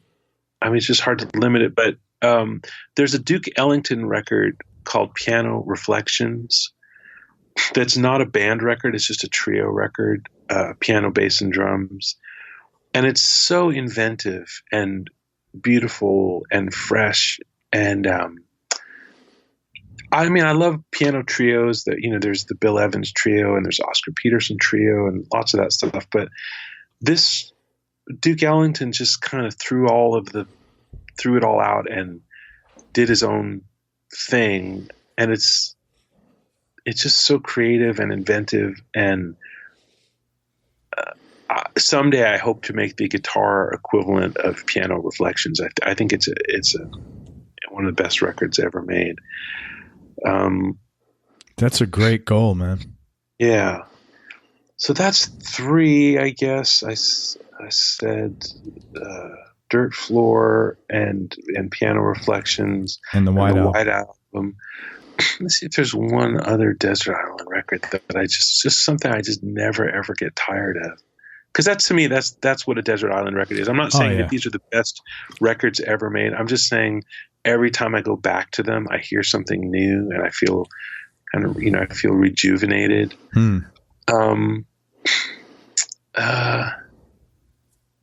There's obviously so much great music in the world, but those are 3 that I never tire of. Awesome. All right. Now the questions get tough. Oh, shit. This one is a very tough question, man. And what do you like most about yourself? What do I like most about myself?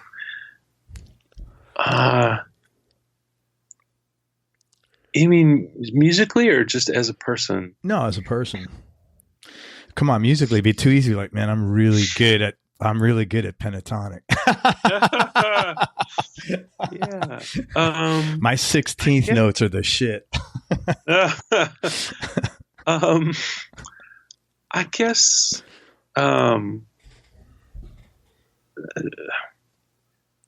gentleness. It's something I like in other people, and it's something I appreciate about myself. I'll tell you what, this is why I like interviewing musicians, man. You guys are so comfortable being vulnerable. Like, I published a marketing newsletter for 10 years. Every month, it was a hard copy newsletter, subscription newsletter. And I would interview business guys. Like, that is an answer you'd never hear that come out. Not because they didn't like it. That's just they wouldn't say. It wouldn't be a normal thing to say. And they were really nice guys. Yeah. But like I really enjoy interacting with musicians because they're very comfortable just like being vulnerable, because that's what you do in your music. You're open up. You do that in your music. You do that in your lyrics. And it's a nice it's nice to have that kind of conversation. Yeah, like I loved as a kid. I loved Mr. Rogers, and when I think of him, I think of 2 things. I think of he was gentle, and he was also guileless. There's nothing like put on about Mr. Rogers. It's just like it is what it is, and he's just very earnest. Yeah, and I like that. I don't know that I'm as earnest as Mr. Rogers, but I sure try to be. He's making a big comeback now. There's like a movie coming out of Fred Rogers, and he's like, I've seen him all over Facebook for some reason recently. Yeah, very, very. I think people are using him as a as a frame of reference for sort of like some of the things that they feel should be going on. Yeah. Like focusing on, bringing in kindness and stuff like that. Yeah. Yeah. Yeah. I loved him as a kid. Yeah. There's a Loudon Wainwright song from the mid 2000s about, it's not really about Mr. Rogers, but it's, he's mentioned in the song, and I remember hearing that song and being moved by it. And, I think it's cool. There's a movie about him now. Yeah. 2 Live Crew made a song about Mr. Rogers. No, I'm just kidding. Really? No, I'm just totally kidding. I don't know. He influenced a lot of people. You never know. Yeah. How about this one? Another tough question. If you could change one thing about yourself, what would that be? I think I would listen more and talk less. I try, as much as I try to be gentle and stuff. I get excited about ideas and language and stuff. And sometimes I'm having a conversation and I realize I should just shut up and listen. And,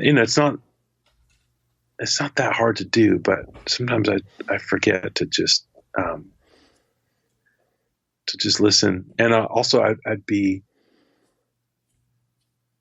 early more often. Early, like her appointments and stuff? Yeah. I am generally, but I'd be even earlier. I don't know why that seems important, but do you have the late gene? It's, what it is? I always think of one, like, oh shoot, there's one more thing I should do before I leave the house. Like, I think it's not that I think that being late is good or okay. It comes more from like OCD, some kind of weird. Yeah. It's like, oh, well, I'm in the house now. I have this long to-do list in my mind. Maybe there's time to do this one more thing before I go. And then next thing I know, it's like, oh shit, I have to leave right now or I'm not going to make it. So I don't miss appointments or flights or anything like that. But when I think of the people in my family who are like a little older than me, who show up like 15 minutes early to everything, like, I think it used to bug me. Like, why are you here so early? It's not 2:00 yet. But then now I think it's actually a good thing to just be early and build that into your things. I'm always early for business and I'm like almost never early for personal stuff. Yeah. It's funny. It shows where your priorities are. Well, but you know what pisses me off? I'm never on time for doctors. But that's like, you know why? Because I've never been to a doctor's appointment where they actually take me on time. Right. So I'm like, fuck you guys, man. You don't care about my time. Guess what? I don't, when I come in and I'm not, if I have a 2:00 appointment, I'm there at 2:02. I'm not there at 2:30, but like, I just get frustrated at that. Yeah. Yeah. I hear that. Yeah. That I don't like. And it's the same. Like if you had a friend who was always 20 minutes late, you would stop showing up on time eventually because you realize like, oh, they're just not going to be there when they said, so it doesn't, doesn't matter. Yeah, right.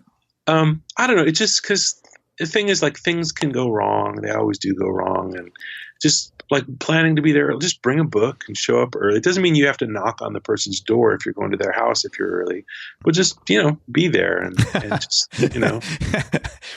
hey, you're supposed to be here in an hour. What are you doing? Yeah. Well, it's funny. I used to play with this drummer in New York, Joey Barron. And like back before the internet, when people would just have stuff on YouTube,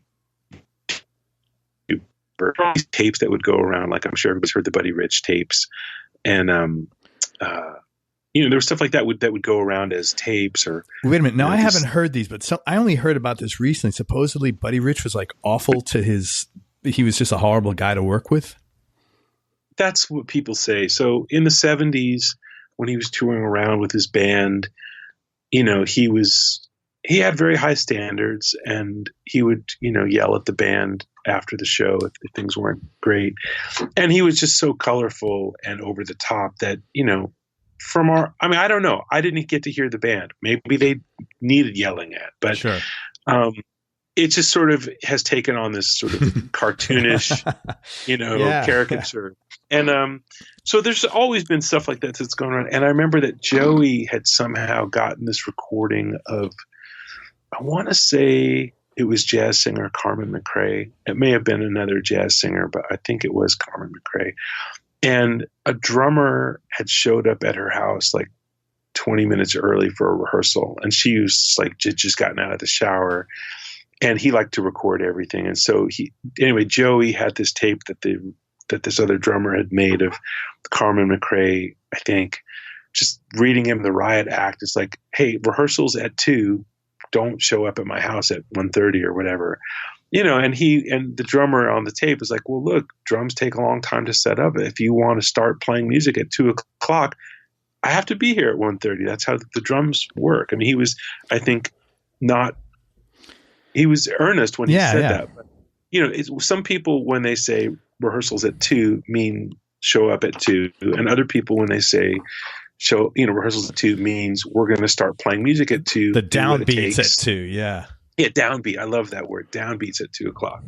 So the drummer was not intentionally, I don't think, trying to egg her on, but she was just like, not having it. Like, when I tell you show up at 2:00, don't show up at 1:30. I'm in the shower. I don't want people, it's not cool. And so like that was a thing. But I do think if you think downbeat is at 2:00, you should show up at 1:30. I mean, you're just doing what it takes. And I think that's a good quality, even though, Carmen McRae might not appreciate it in her bathrobe, Sure. All the session guys that I've interviewed, especially in Nashville, I've interviewed some guys in LA, but most of the session guys I've interviewed have been in Nashville, and they all are like manic about, you better be there in a half hour earlier, because when they say session starts at 2, downbeat starts at 2, and if you're, and if you're there at 5 to 2, you're late, and it's because everybody else gets screwed up. Right. And if you're somebody, who likes to use, I was going to say, if you use vintage gear, like a lot of my stuff is old. It's not vintage. It's just old. It's, it's like my 335 is just an old guitar and my amp is old. So shit happens. It goes, things go haywire. You don't want to show up at 5 minutes to downbeat and then discover that, your amp is making some weird noise. Yep. Or you're out of tune and you need a string. Yeah.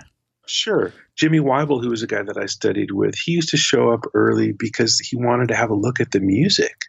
He would show up to a session as early as the doors would be open because he wanted to have a chance to look at the music they were going to play. I mean, that's less of an issue now because people aren't asked to sight read a lot of notes. But back then, you never knew what was going to be on the music stand, and he wanted to have a chance to – so that was another reason to warm up, not just for your gear. Another reason to show up early was just to be so that by the time the downbeat came, you were in your seat, you were relaxed, all your stuff was there, and you had looked at the music and you were ready to go.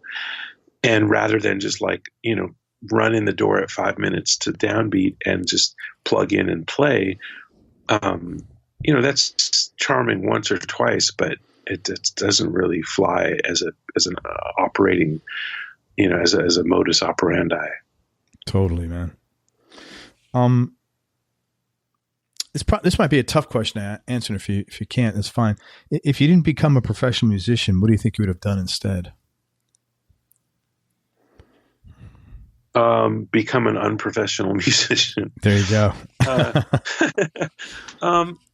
Geez, I don't know. It's hard to say. I always loved the studio environment. Earlier I mentioned my grandfather. Maybe I would have become an engineer. Like I think that working on music in some way or another, whether I was playing it or not, has been appealing to me. So, maybe I would have been an engineer.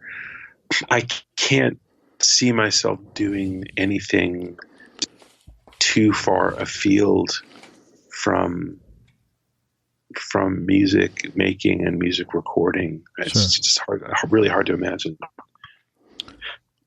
Happiest moment or time in your life? Wow.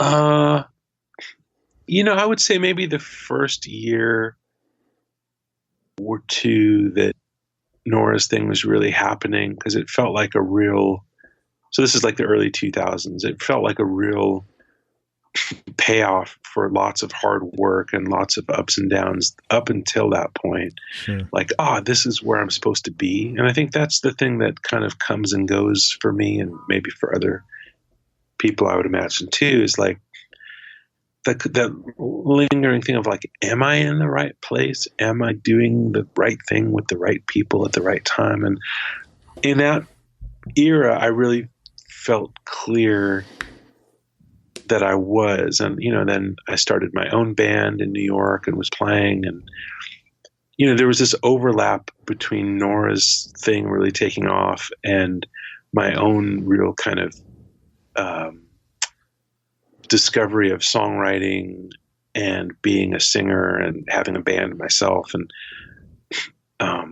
living in New York, and at least on the musical front, which is so much of my life, that was a really happy era. So we're talking about like, at this point, I guess I'm saying like 2004 or 5, where or 6. Yeah, 2006 was a real special year for me.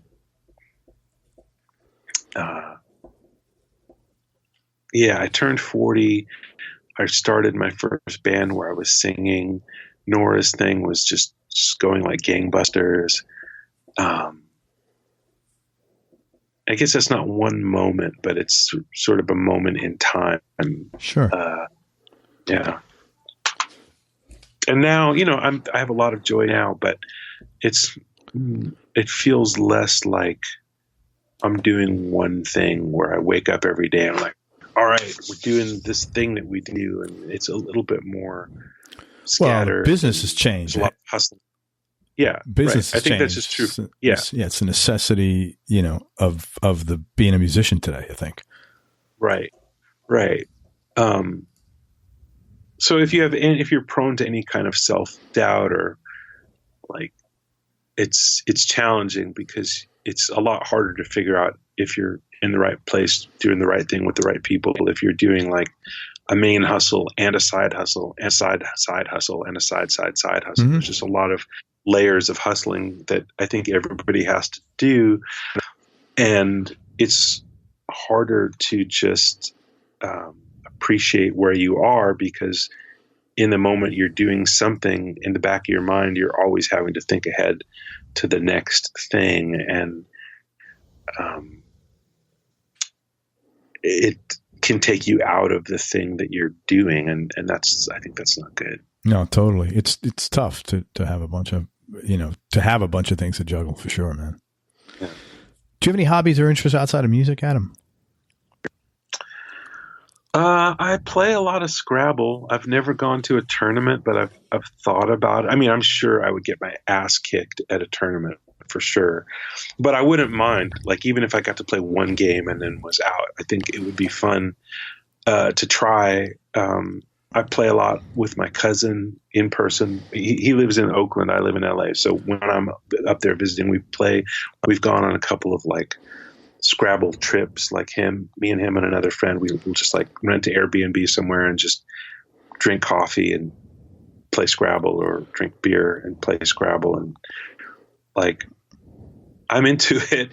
My cousin has like multiple Scrabble sets. I just have one that belonged to my grandfather, but I get why you would want to have multiple sets just as like a hobby. My cousin has like a Russian language Scrabble set, and oh wow, like, an inflatable Scrabble set and a magnetic Scrabble set, and like, so I that's the closest thing that I have to a hobby. Is it's just in terms of numbers of hours in a week that I put into it, and the fact that I've traveled to do it, and that I think about it, when I'm not doing it. I would say it's Scrabble. But that said, I'm not the world's greatest Scrabble player. I just like it a lot.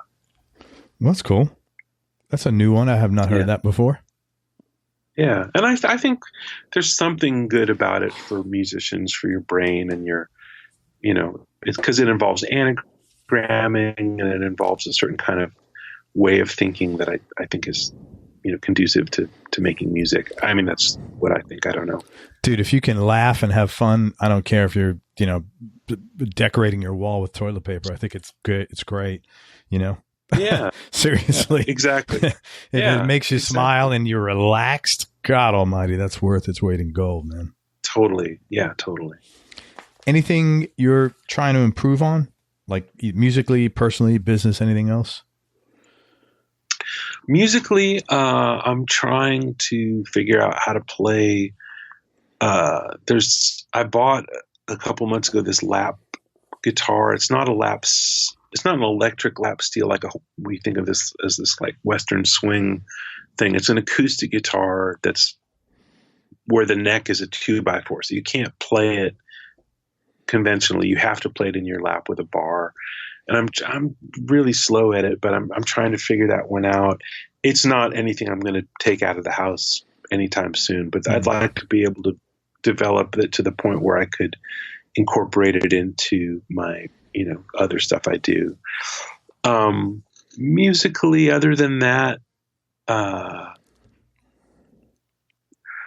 don't know. I go through phases where I'm trying to get better at like certain things. So if you asked me that question, a year ago, it'd be different than what it is now. But, well, just more independence in chords. That Jimmy Weibel, this guy I studied with, was really into, playing counterpoint rather than standard chord voicings. And I love it, but it's this incredible amount of work. So it's kind of slow going. I'll work on it really hard for a while and then go away from it and come back. And, it's hard. And, business wise, I've never been great at, socking away money. I tend to just always do well in any given year, but I'm not planning for my future. And at the age I'm at now, it's like, well, I guess I better, do a little bit more for that because, it just is what it is. So that's something I'm working on. My wife is really great at it. She's figured out a lot of stuff about that. So, it's fun. Yeah, the fact is I just don't think about it that much, but it's a necessity. So I'm starting to think about it more. Cool, man. I'm going to ask you just one more question. I really appreciate your time and all your coolness. What's been the biggest change in your personality over the last 10 years? And how much of this change has been deliberate and how much has just been a part of aging?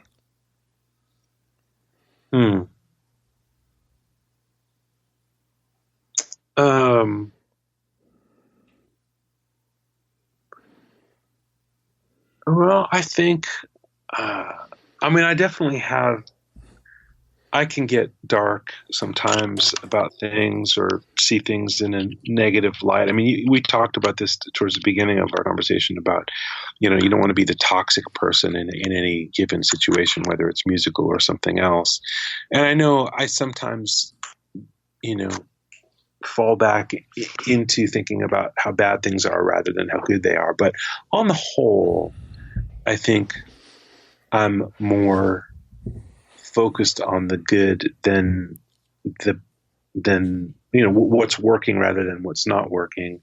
And I would chalk that up partly to aging, partly to, like I told you earlier, I lost my wife and that was almost 10 years ago. And when that happened, I realized well, that's pretty much the worst thing that's going to happen, so if you can get past that, maybe all the stupid stuff that bugs you on a day-to-day basis maybe isn't such a big deal, and you can let it go.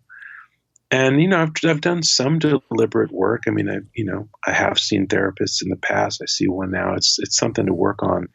But yeah, I mean, just basically, if there's one thing, it's that. It's like focus on what you have and not on what you don't have. Yeah. You know, be grateful for what you have, and don't think of. It's the old saying: "Be grateful for what you have, not what you want," or something like that. Yeah, I heard somebody say this about the whole glass is empty, glass. You know, like pessimist looks at it one way, optimist looks at it another. Like, is the glass half empty, or is it the absence of, you know, or how are you seeing? Are you grateful for the fullness, or are you bemoaning the absence? And he's, you know, this guy was saying, well, there's a third. If the person was an engineer, not a music engineer, but like an engineer, they would look at it as a completely different problem, which is like, why is the glass twice as big as it needs to be? And what I like about that is it goes back to the thing you were saying about writing your own ending, because even the idea of glass half empty, glass half full, the setup of that is that there's only two possible observations of it. And like the joke about the engineers is kind of a joke about how engineers think, but it's also like, oh wait, there's another possibility. Like it's not just this or that, but maybe there's like a whole other thing that you didn't even think of. So I'm trying to look at things that way. Like it's kind of a trap to think like, well, it's either this or that. Like maybe there's just other ways that you haven't even thought of, and to consider those. So that's a goal to go for. Well, it's a lot more flexible too, and less. I mean, I think it's less stressful. I hate dogma, to be honest with you. I hate like the thought of this is how it is, and I'm actually allergic to that. And when I hear a lot of that in any, you know, like guru stuff online, and I think there's so many ways to get stuff done. I mean, you know, it's just it's millions of ways. You know, what's the missing ingredient for you may be so unique at whatever that is, you know? Yeah, totally. Man, I can't thank you enough for everything. Really, you've been really generous with your time and with yourself. And I want to tell people where they could find you and how they can support you. First of all, it's Adam Levy, Levy. And Adam's got a really cool, he's got a couple of, first of all, go to his website, adamlevy.com, ADAMLEVY. And you could see where he's gigging around town in California. You mostly do local stuff now, right? Mostly, yeah. Okay. So if you're out west, go support Adam and see him in shows. Go say hello. Tell him you heard him on here and you enjoyed his interview. He also has a really cool site called guitartipspro.com. And do you want to talk about that a little bit? Sure. It's something that I developed over the last year. It's not guitar lessons exactly. It's not like, hey, I'm going to teach you to play this song, or hey, here's 5 ways to play the Dorian mode. It's more like kind of more big idea stuff. Occasionally I get into theory stuff or basic mechanics, but it's more geared towards people who are already playing. They might even be out gigging. And it's like kind of like the last 10% that's kind of hard to get at. Like, well, I got all the basic stuff down. People are paying me to play guitar already, but there's this other stuff that is not quite there yet. So it's a series geared towards those kind of players. I've done it for a year. I've posted 52 videos on Guitar Tips Pro, and I've recently slowed down a little bit just to give myself a breather. But if you join Guitar Tips Pro, you have access to all the stuff that's already up there, and I'm posting new videos once a month. And go to guitartipspro.com. It's a great value, I will tell you right now. So if you're interested, go check it out and, spend a month with Adam. And if you're not happy, don't spend a month with Adam after that, but I think you'll enjoy it. But check out his playing too online. There's a lot of good clips of him online. He's a very creative, smart guy. And check out some of his records. He's got 6 records out. For goodness sakes, at least stream them. Yes. I stream nothing, by the way. Cool. Yeah, I gotta own it. It's like I don't know. It's weird. I'm just old. I feel like if I listen to something and I'm streaming it, if I like it, what's the likelihood I'll ever hear it again? Right. So I feel like, I need to own it. Yeah, I'm with you. Yeah, we're dinosaurs, man. Absolutely we are. Absolutely we are. My kids are like, Dad, as much as you listen to music, why won't you just get Apple? It's $10 a month. I'm like, I got like 60,000 songs on my iTunes. I'm good. Yeah. And then also you just started doing these workshops and they sold out and they're really cool. And it's called TrueGuit, TrueGuit.com. And why don't you talk about that? Cause I know you're getting ready to do another one of those. Yeah, we have one coming up at the end of August in LA. It's something I'm doing with Joe Gore. People might know him he was an editor, a guitar player in the late 80s and 90s.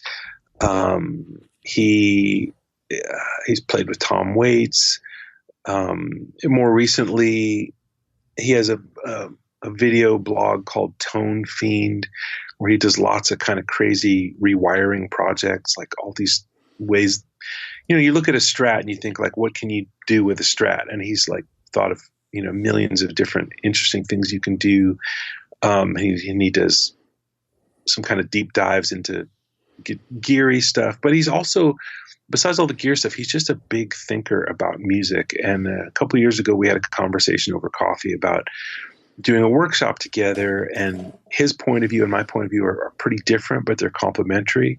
So we do kind of a tag team thing where we'll do like an all day class, and I'll do a section where I talk about stuff that I'm interested in, and then he'll do a section, and then we'll break for lunch and we'll do it again.